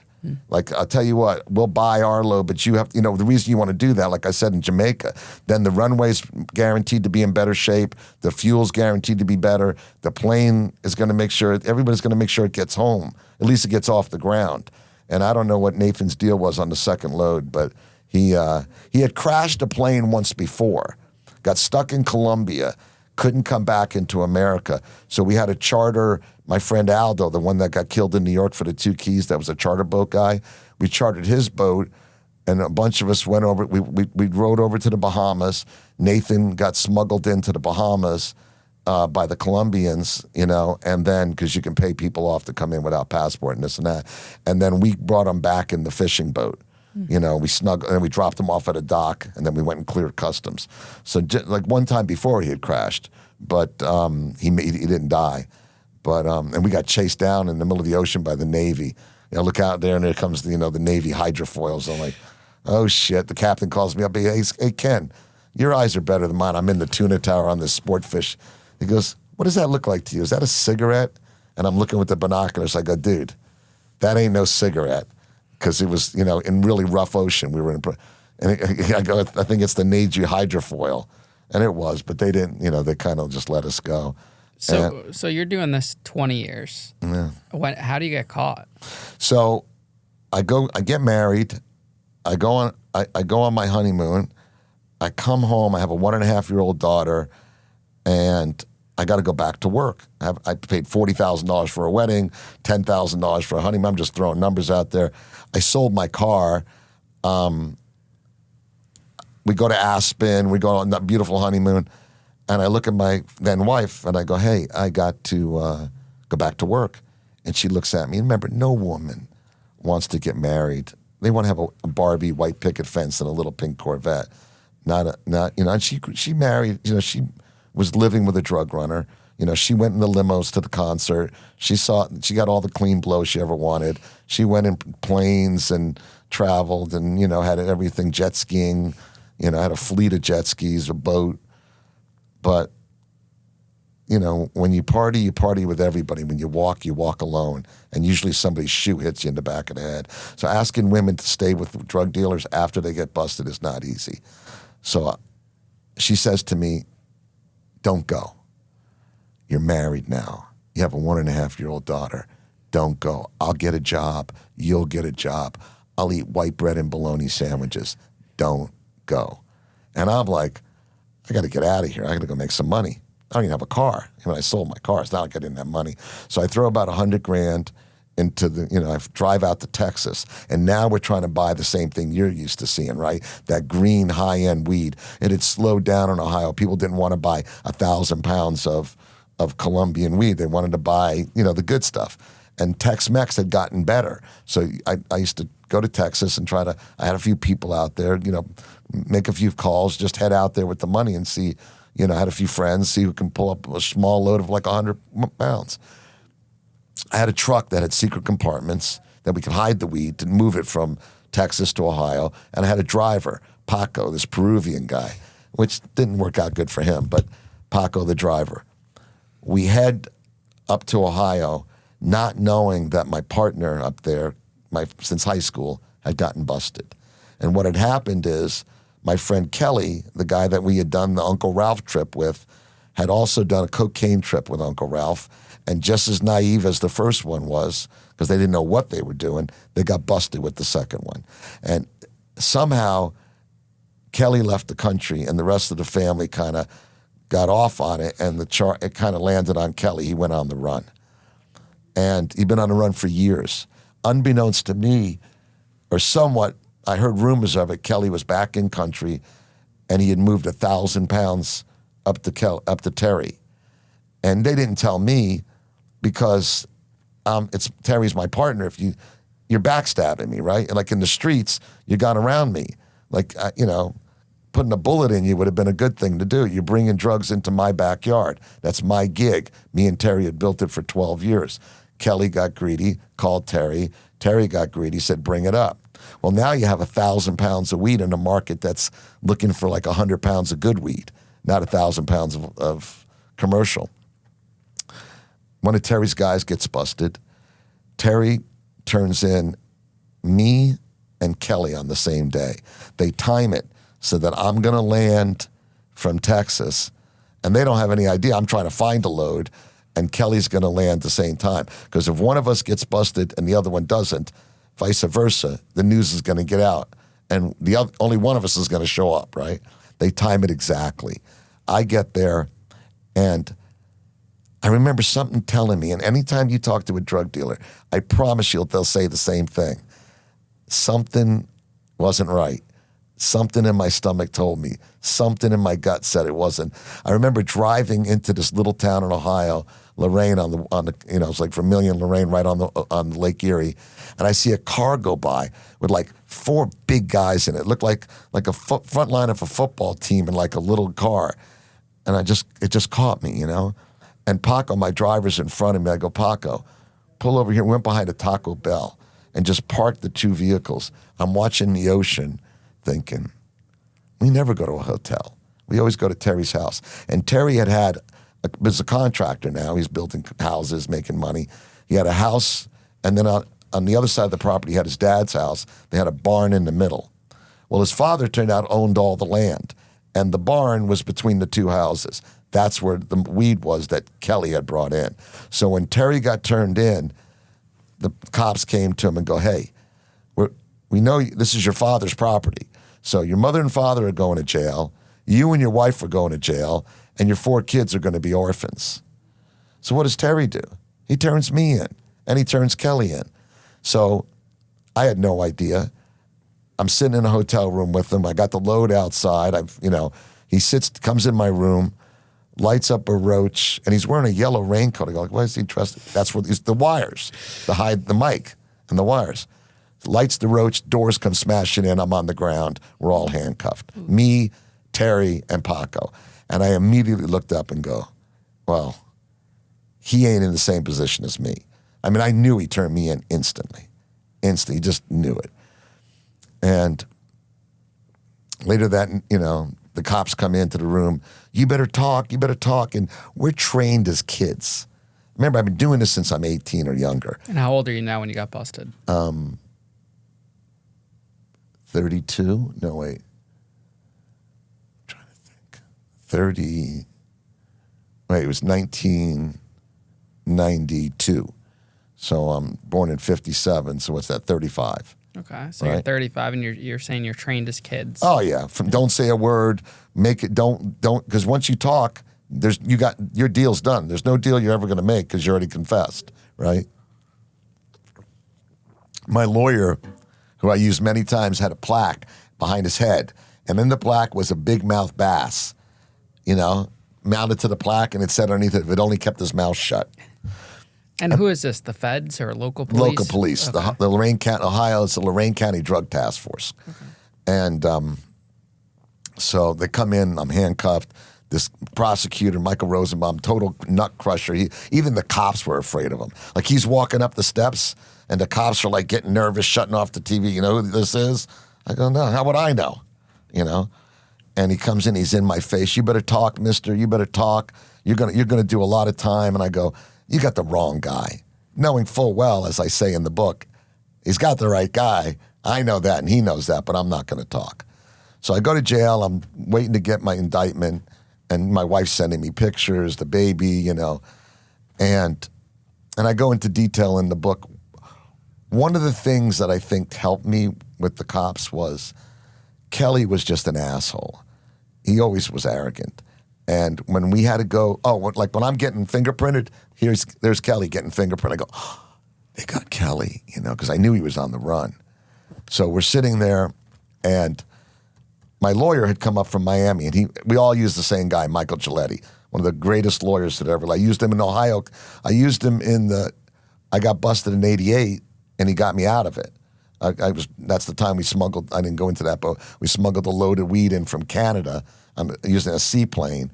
I got busted driving down the street with it, and Giletti had got me out of that case for illegal search and seizure because the cop thought it was fireworks, put a gun to me. I got lucky. Yeah. It was. So my lawyer said you had 1,400 pounds of weed. It was illegal search and seizure, fruit from the forbidden tree. They said if you had 1 gram of coke or 1 ounce of coke, you'd have went to jail. You got lucky. Yeah, but I did 2 weeks in one of the worst hellhole prisons in America. It was built. They just got flushing toilets. The guy's like, you wait until you have to shit and piss in a bucket, and then I was like, I get there and they have the new stainless steel model. The one with the sink and the little toilet. I'm like, this is nice, right? I got every house should have a stainless steel toilet sink, at least in the guest bathroom, right? So the lawyer comes back now. Now I'm in Ohio. Now that was in '88. So now it's in '92, and my lawyer flies up and he's interviewing me, and they take me to interview my stuff, and Giletti says to me, Kelly was up before me because he was representing both of us at that minute of the beginning of the trial case, and he goes, man, Kelly started yelling at him that their electric razor was missing, and he started accusing them of stealing it. I go, what? He goes, yeah, man. He goes, by the time that'll be like a steam engine by the time he gets out of this case. Like, what are you yelling at the guards about stealing your razor for? Your electric razor, right? I'm there, and I know Giletti's brother lived right around the corner in Oberlin, and he had 2 little nephews. He told me, I'm going to go visit my brother. So they're going through my stuff, and I had a Frisbee and a football. And the reason we did that is because when you're waiting for drug deals that never happen, I got a crew of guys waiting to load. They're parked somewhere. We always had a Frisbee and a football because then if we're out, people are going, what's with the 4 guys in a hotel room for 3 days? You throw, we go out and throw the Frisbee and at least get some exercise and look normal, right? Yeah. Oh, they're throwing, So I gave the football. I go, well, did you bring anything for your nephews when you flew up? He goes, no, man, I just jumped on the plane to come get you, see you.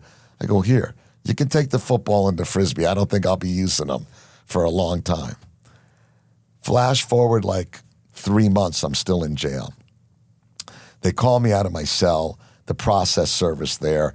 He's dressed in, like, I knew he wasn't a cop. He's dressed like some, in a beige suit, in jail it's either blue or green. It's not beige. He goes, you Ken Behr? I go, yeah. He goes, here. And he hands me my indictment. Been waiting 3 months for it. I can't bond out till you get indicted. And the guard, Bill, who's sitting next to me, who actually was friendly with Bill because, good guy. And I start looking at the papers, and Bill goes, you going to be all right, kid? And I go, yeah, why? He goes, you're looking at 55 years. He goes, we're putting you on suicide watch tonight. And I just go, no need. No need. I go back to my cell to read it. Well, it's not 55 years, it's RICO. RICO's 25 years. And I'm like, fuck.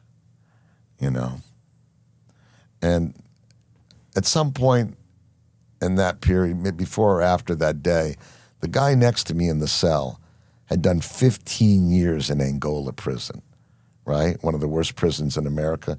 Amnesty, the one in Louisiana, in the swamps, in the middle of 1,800 acres of alligator and snake infested.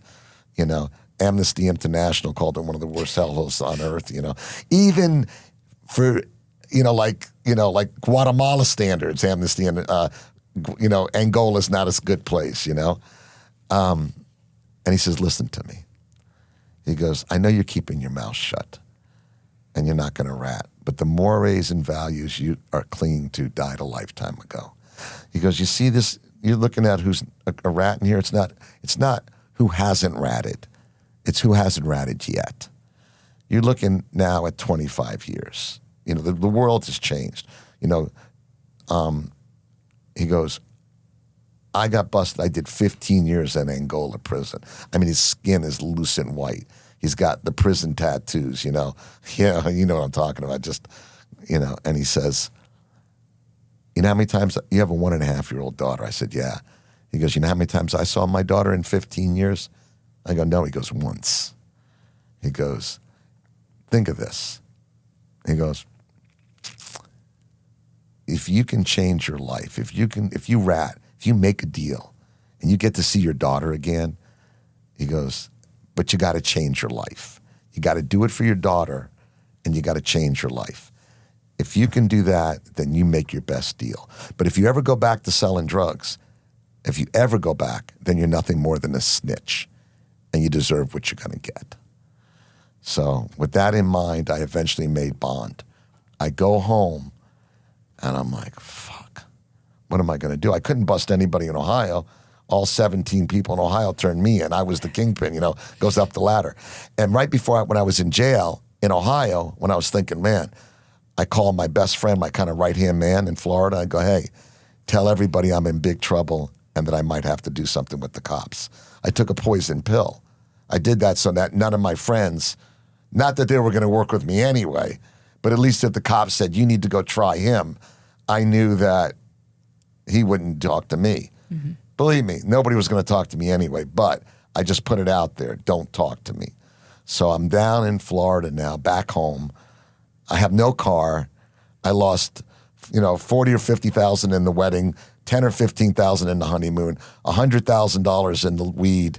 I just paid $9,000 for the bond, and I've hired $80,000 for the lawyers, at least started paying them. I'm effing broke, right? And I buy a $400 yellow car, canary yellow car with no air conditioning. It was a station wagon, like a Plymouth something. And I'm doing oil changes and repair work at a friend's shop and painting another friend of mine's house. And I get a phone call from a guy, Dave Jackson, who was a yacht broker like Sandy Perkoff. And me and Dave had been like party guys, family stuff.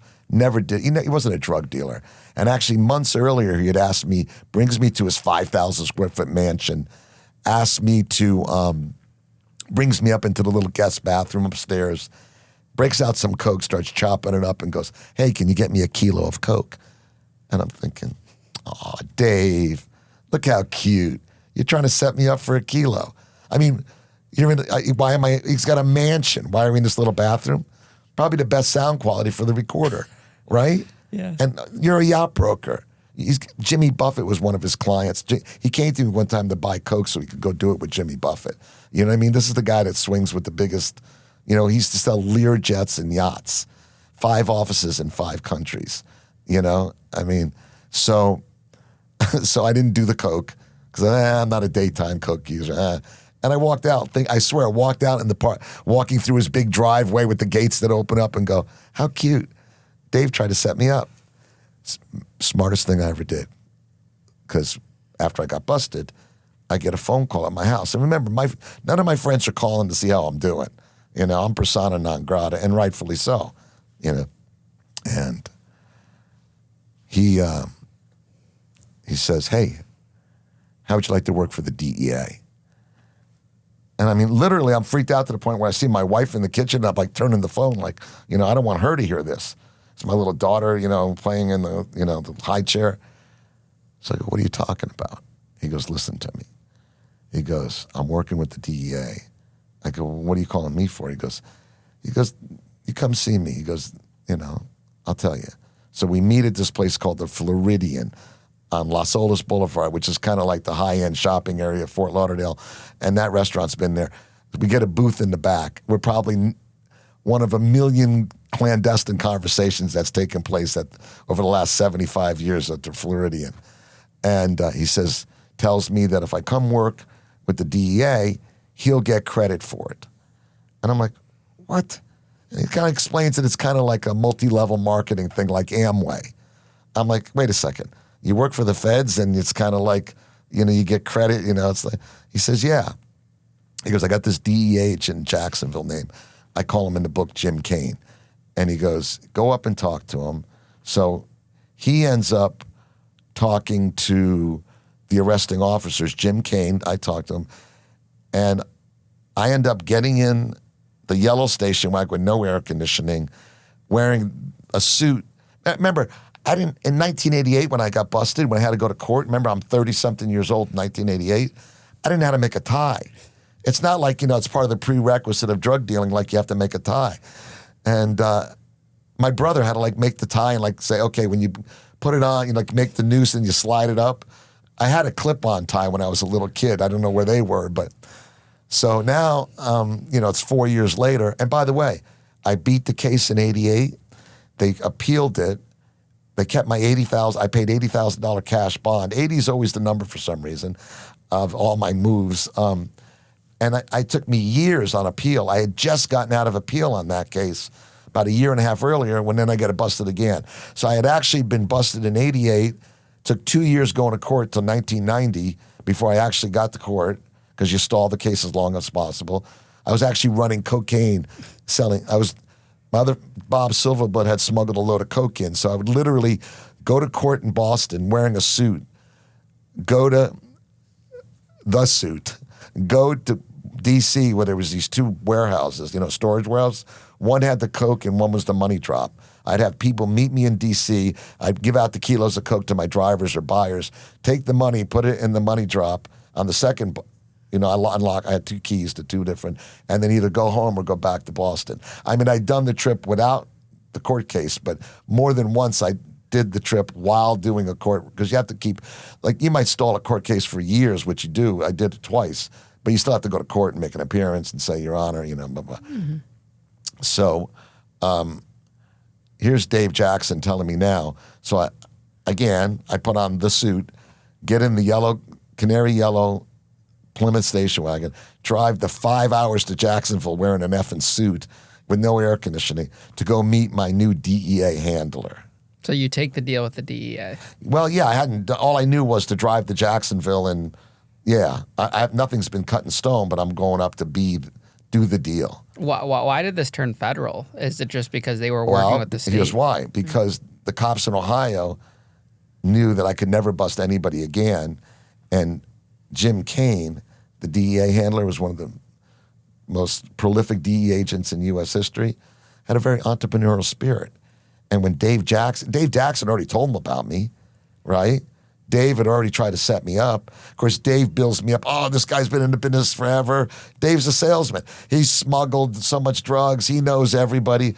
And the DEA, they need bodies. The more people they can get into that web, the more cases they're going to make. So you meet with this DEA agent for the first time. Right. I drive up and I'm wearing a suit. And of course, what does the guy do? Is that better? Yeah. He comes out and goes, he's this big burly guy, Agent Jim Kane. And he's like, boy, look at you. The drug dealer wearing a suit. Look, might as well be pigs wearing a spats or something. I'm like, but in with him is the arresting officer in Lorain County, the head of the drug task force, Dennis Kavanaugh, and his right-hand guy, Jim Smith, whatever his name was. And we go out, and he's got so Captain Bobby, he comes up to me and goes, my name's Jim Kane, but from now on, you'll know me and to all you meet, I'll be Captain Bobby Burke. And your name now is Kilo Bravo, which is Ken Behr, Kilo Bravo. And he shakes my hand, and I'm like, looking at this guy. So we go into a boat he has. He has this confiscated sport fish. And I've been on a shit ton of boats. I mean, been in the middle of a sail, own boats. So next thing I know, we're taking the captain from Ohio and his right-hand man out for a ride on one of the boats. Kind of like a day in Florida, And I've got my suit off. I've got my shoes off. I've got the shirt opened up. I look like a pirate with a Saks Fifth Avenue suit on, right? And we go out, and I'm pulling up the bumpers, and I'm untying the lines, and he's putting the boat on top, and we're cruising. Get back, we all meet in the salon of the boat. And they basically tell me that they have made this deal that everything I do for the feds, that the city of Lorain County is going to get credit for, both in arrests and in the reason that the drug wars, remember I keep talking about the drug wars. What the cops want is assets. Drug dealers want Porsches, houses, fancy boats and gold. And you know what the cops want? All the gold, all the boats, all the houses. They want the money because that's what keeps the drug wars going. And let's face it, in 1973 when Nixon started the war on drugs, how did he not know it wasn't going to end up like it did like Prohibition? There wasn't going to be Al Capones and blood in the street. In the end, in Miami, we had the cocaine cowboy wars and people being machine gunned and people having their heads cut off and all that happened because when the government tells the people that they can't have what the people want, you build a market, a black market. Listen, if it wasn't for Prohibition, the mob never would have built Vegas. They never would have had the power, the juice, and the ability to, the illegal crimes generate cash. And again, nobody's happier than the politicians, the cops, and the lawyers. So we sit down and we make a deal that everything I do for the DEA, whatever assets come in, whether it be a house, a car, a boat, or whatever, in the bust, they're going to get part of it. So they're going to get, and think about Ohio. Ohio's thinking, they're all tight for cash. It was a hard, 1992, economy's a little shaky. And I'm never coming back to Ohio to commit a crime, right? And you let me out of Ohio, believe me, I'm not coming back. So they look at it like the cost effectively, let's not put the guy in jail for a long time up here because he's not going to commit another crime. And you're not protecting the good people of Ohio. I'm not coming back. All my connections are in jail. So we agree to do that. They do. So I go home, and now I got to figure out who to bust. I don't have anybody to bust. And he has me go out and buy a little tape recorder. It's a little Sony tape recorder, a little mic, and shows me how to set up a phone call.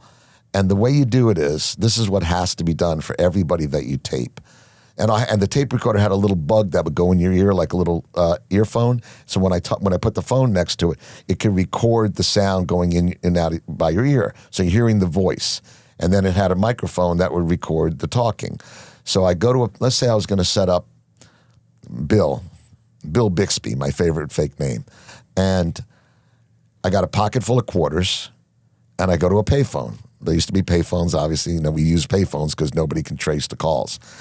And I record into the microphone, into the tape recorder. Today is December 25th, 3 o'clock in the afternoon. I'm at payphone number 777-5544. Test 123 123. I'll be setting up. That would be the first, Bill Bixby will be calling. We'll be talking about 300 kilos of cocaine. The number I'm dialing is 555-555-555. Click. Then I dial the number. Start call. That has to be done at every taped conversation. You have to have a beginning. And then let's say I talk to him for 2 minutes and 45 seconds about doing a cocaine run. Hang up the phone. Phone call ended, 2:45, December 14th, the conversation was call ending now, I have to start and end the call. The reason being is that way no slick lawyer can say, oh, it's edited. No.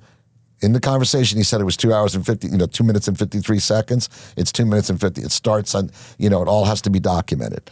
Now, obviously, if you're wearing a wire, kind of the same thing, right? Like, I'm going to go see somebody. I'll be in my car going, okay, I'm wearing a wire. I'm parked at so-and-so. Today is so-and-so. I'm going to see so-and-so. The time is so-and-so. And I walk in, try to set up somebody, for a drug deal and walk out and, get to the car. Okay, conversation ended, shut off the tape recorder. Always got to be like that. So that's what he taught me. I went out and bought my little tape recorder, these little micro cassettes.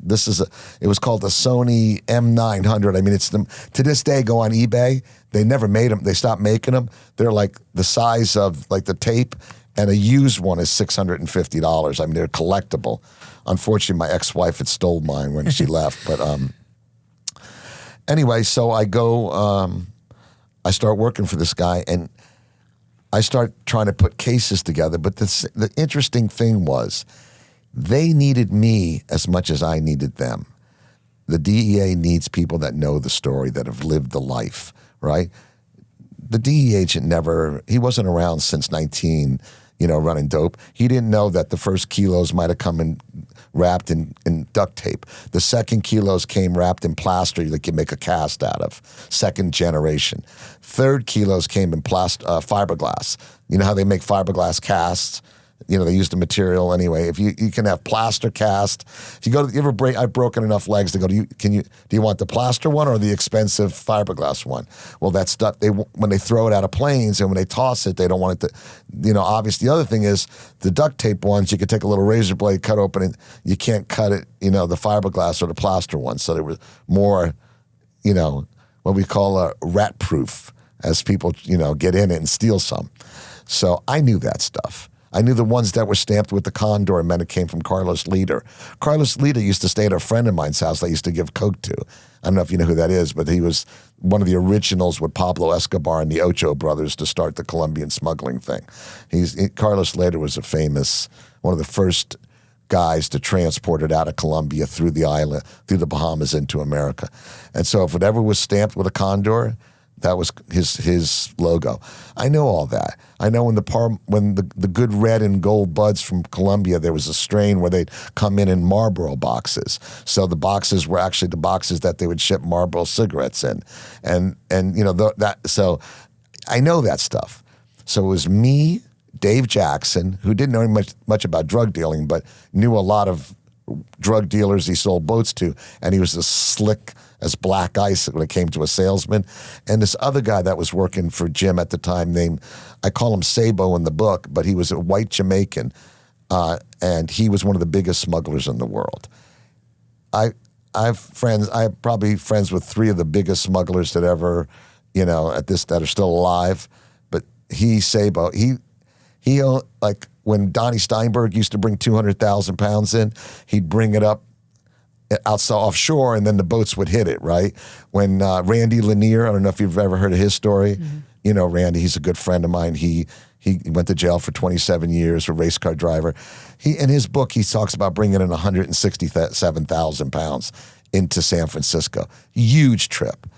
Sabo brought in 335,000 pounds right up the Mississippi. They had 20 trucks to unload it. They used the Teamsters with gas-powered conveyor belts, and the last 35,000 pounds, they couldn't fit it into the 20 trucks, so they left it in the barge and sank the barge in the middle of the Mississippi somewhere. So he was a big smuggler, you know, and he was moving kilos to Europe. Jamaican guy, great guy, my brother. So I meet Sabo because he's working for the DEA too. So the three of us become Jim Kane's dream team. We're just really good at it. Like one time, David Jackson talked this guy into coming to work for our group, and we end up convincing the guy, I'm the lieutenant, and we're going to he's coming up to Jacksonville with his boat, and he's going to be our new, he had transported $15 million with his Sea Ray for some Mexican cocaine smugglers. So he was good at moving money. He'd put it in his boat and smuggle it offshore. So, you know, we busted him for conspiracy. I busted another guy.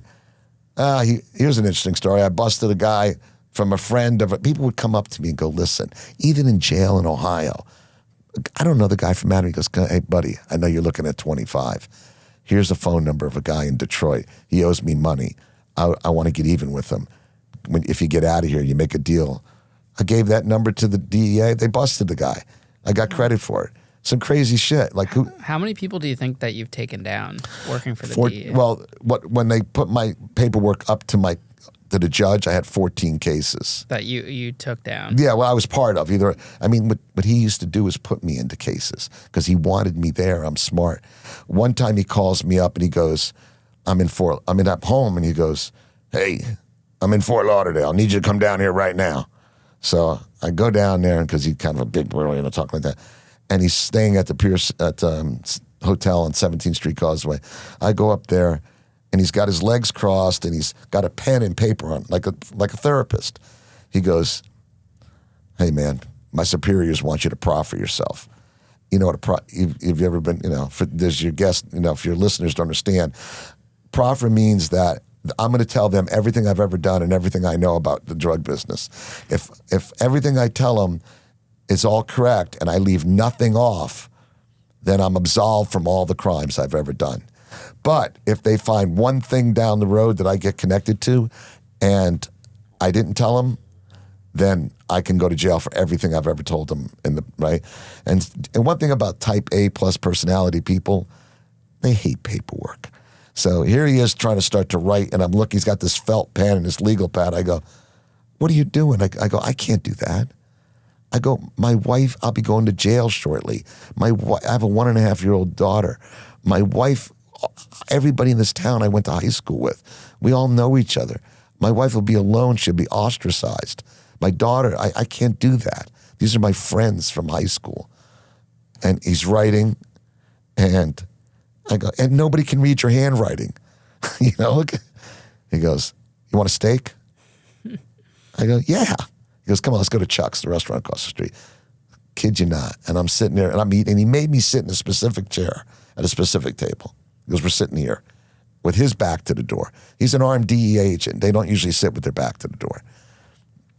When I'm getting a free steak, they have a salad bar, they have a mushroom appetizer. Who doesn't love Chuck's?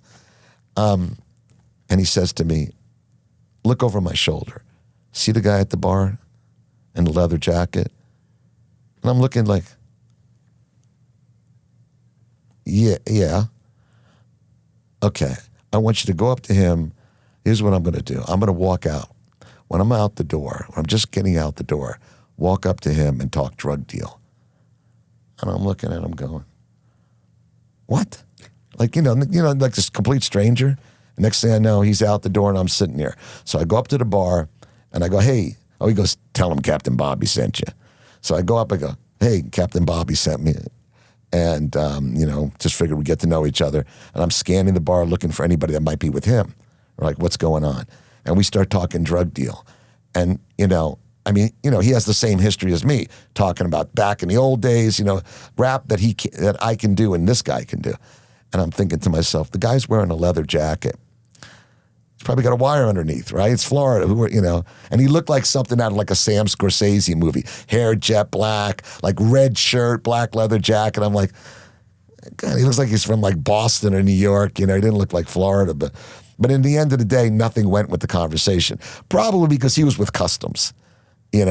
One time, a guy calls me up, and I knew this guy from Europe, total wackadoodle. Calls me up, he's in Fort Lauderdale. The guy almost got me killed in Amsterdam. All of a sudden, he's visiting me in Fort Lauderdale.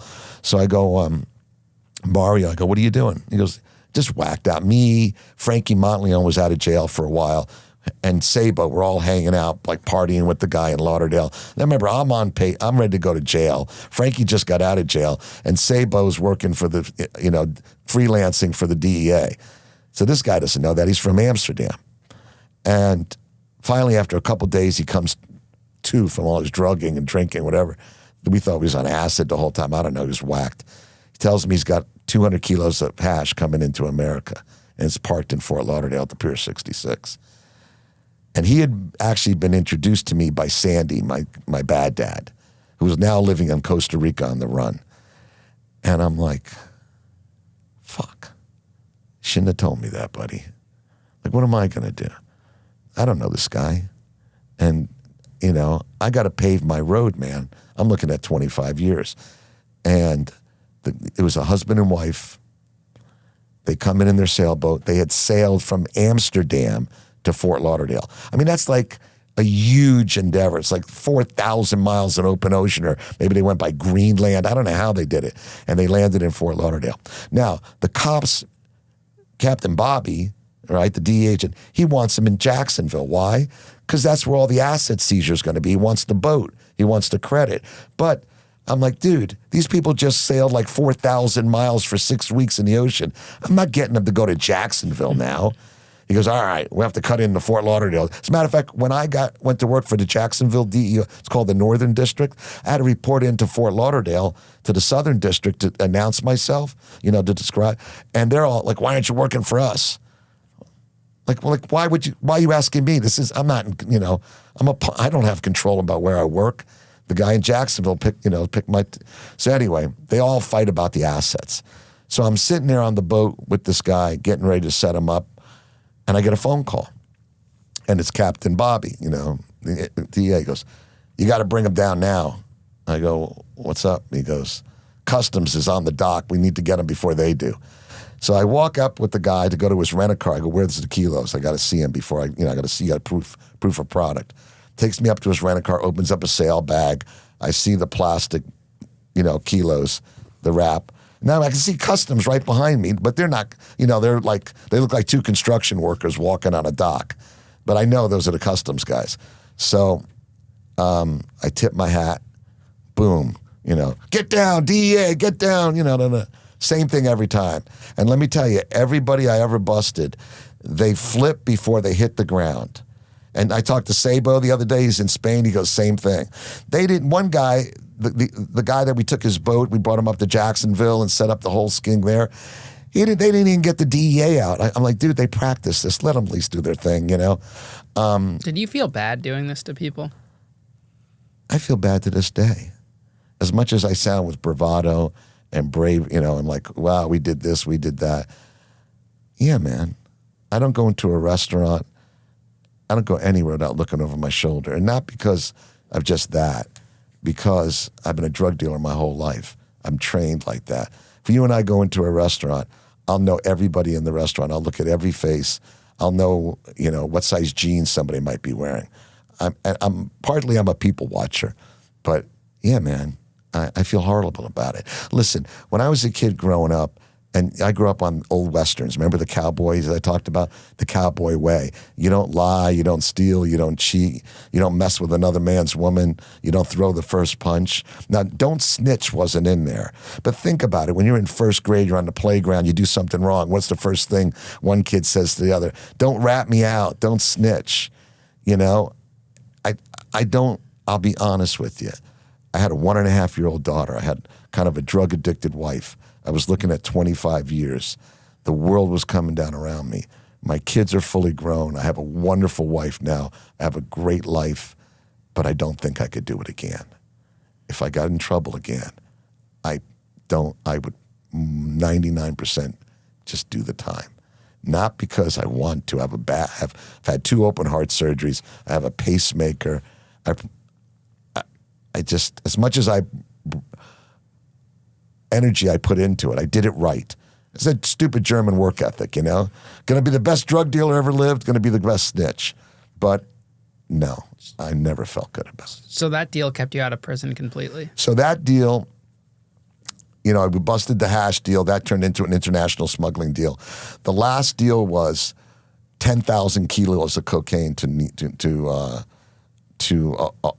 Canada. Somehow or another, a CI had set something up. The Royal Canadian Mounted Police, along with a few, came to Jim Kane, because in Canada, they didn't have conspiracy laws. So how are you going to bring down a big drug case buying 1 gram at a time? You have to, and who are you going to meet to buy 100 kilos, So they came to us. We put on, they brought the big, Captain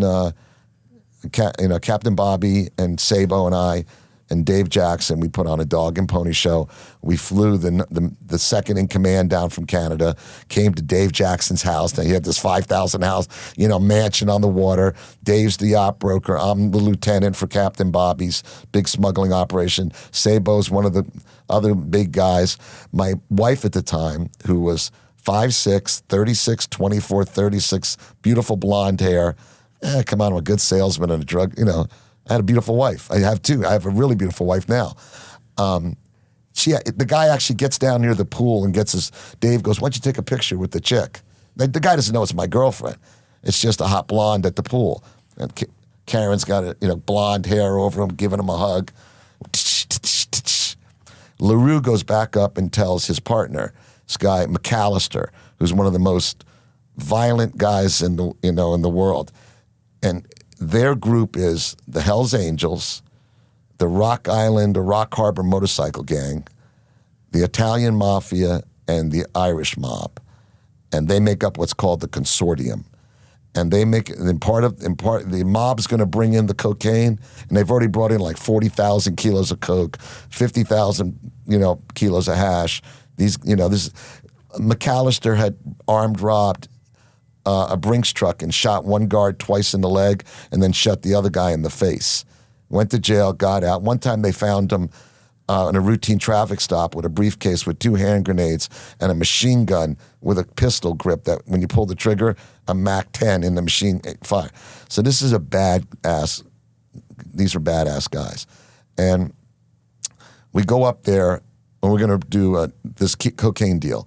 So me, David Sabo, and I think Jim Kane, the agent, kind of put me in there, A, because, they want me to be one of the actors, and B, he knew I'd get credit. The time was running out.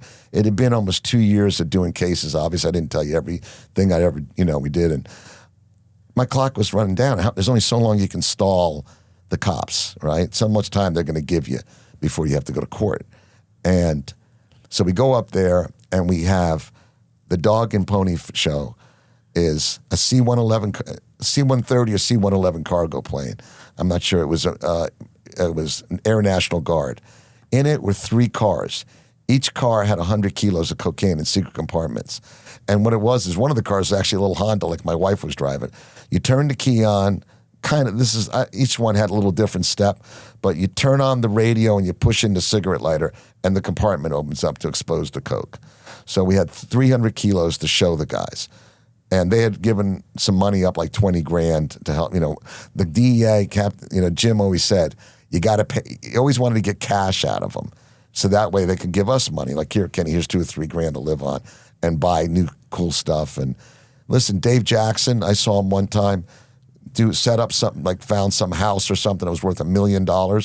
And I saw the DEA give him a briefcase with $100,000 cash in it right in front of me. Here, this is yours, bounty.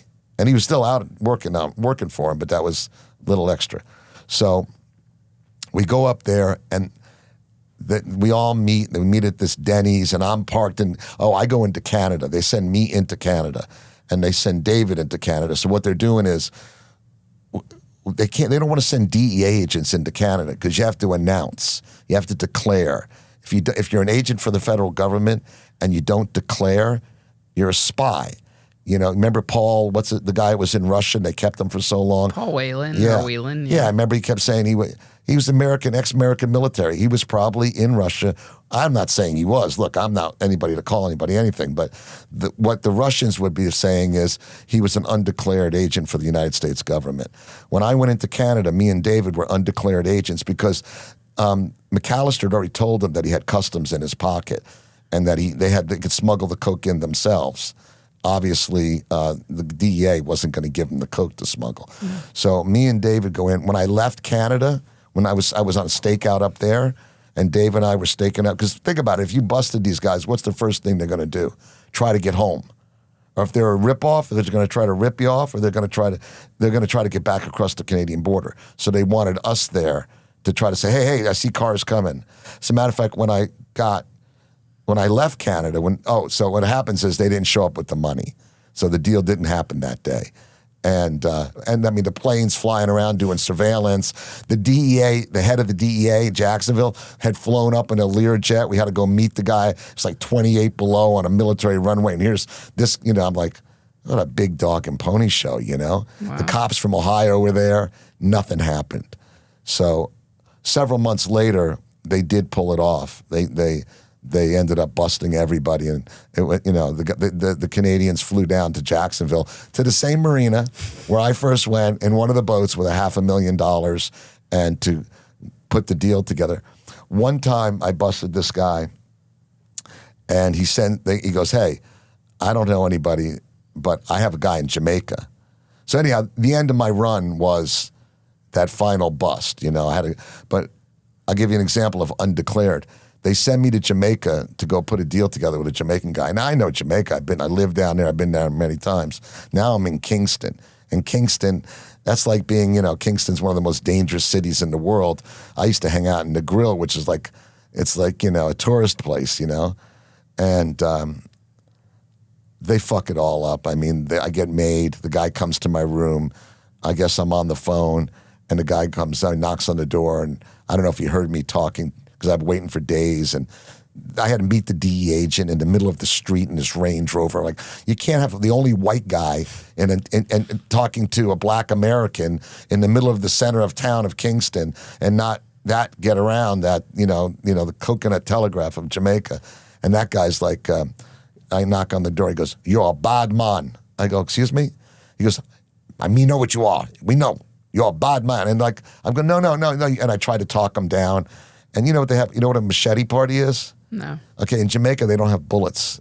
They do have bullets and guns, but it's really rare. So they just take you out into a field and cut you up with a machete. Holy shit. So I'm trying to convince this guy, but what they did is they sent me down unannounced. The DEA was talking to me, but the Jamaican government didn't know that I was there working. I was an individual, and I didn't have any. I had no radio equipment. I was in contact with the DEA there, but they sent me unannounced because they didn't want to tell anybody I was coming, because then a possibility that the guy I was trying to set up might have connections in the government. So that was another time that I was sent down undeclared, as they say. So all of this work you did kept you out of prison. So I end up being told I'm going up and I'm getting probation. And you got a get out of jail free card. Yeah, but here's the story. I go up there, and as the judge is reading the charges, 5 years probation, $25,000 fine, turned out $12,500 was to the Black River Society, which the judge's wife was the president of. So a little money for the judge's wife's charity. And my record would be expunged at the end of my probation period. Well, this new prosecutor, it's been 2 years, goes ballistic, starts screaming, "What? This guy's been running an ongoing criminal enterprise. He's going to get probation, and then he's going to get expunged. That's for first-time offenders." Runs out the door, and my lawyers go, "No, it's okay." And then all of a sudden, he starts looking nervous. So he comes back like 2 hours later. I'm sitting there pacing the floor. "It's good. You're going home." But here's the story. All the black and brown prisoners that I was handcuffed to twice I've been in the court system, they never got out, right? I'm not saying the system is fair. They look at me like a citizen who can be, you know, and they look at if you're a citizen, they're going to try to give you a second chance, right? You got a second chance. You're a citizen. But if you're a mutt, they look at you and go, I'm not helping this guy. He's just going to be coming back every 6 months. And here's the story. Judge Glavis, my judge. Now remember, I did 14 cases. I did an international cocaine case. I did an international hashish case. Busted all this other stuff. Stopped a jailbreak.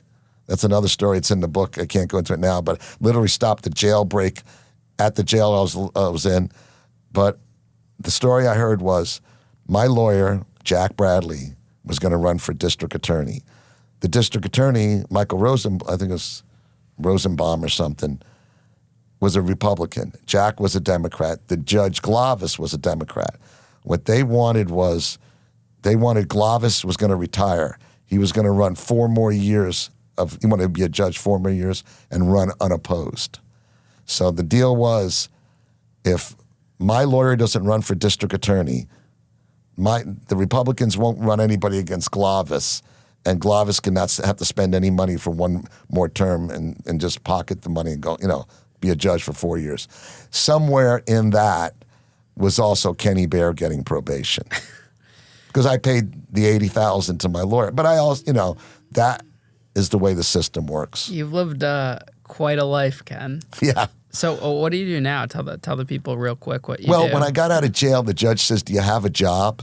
So I got a job selling cars, because if you're a felon, it seems like the first, are you now? Have you ever been a convicted felon? Yes. Perfect. Get a table over there and start selling cars. I buy and sell cars, and I kind of semi-retired. I'm 67. I still buy and sell trucks and cars. I'm married to a beautiful woman. I have a wonderful life. My daughter, the one I went to protect at 1.5, is now a doctor working where? Cleveland Clinic, Cleveland. Your old stomping ground. Full circle. The last time I went up there was to drive all her stuff up to move her into the job. And you're done with the drug smuggling. Yeah, yeah. I mean, I still, am involved in Oregon and, the legal stuff, but I know, my fingers are in the pie. I know everything that's going on, but I'm not involved in anything. So, I always say on my tombstone, it's going to say, here lies a used car selling, drug dealing snitch. And then right below the toilet seat, it says, an author. So my goal is, to promote my book, One Step Over the Line. It's on Amazon, Kindle. I did the Audible reading myself.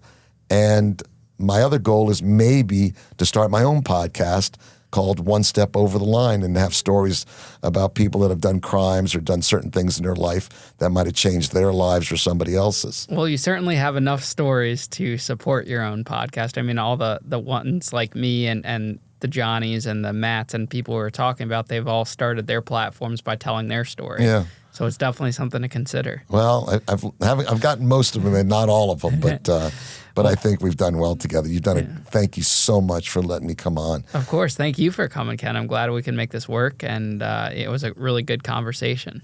Thank you so much. You're a gentleman, my friend.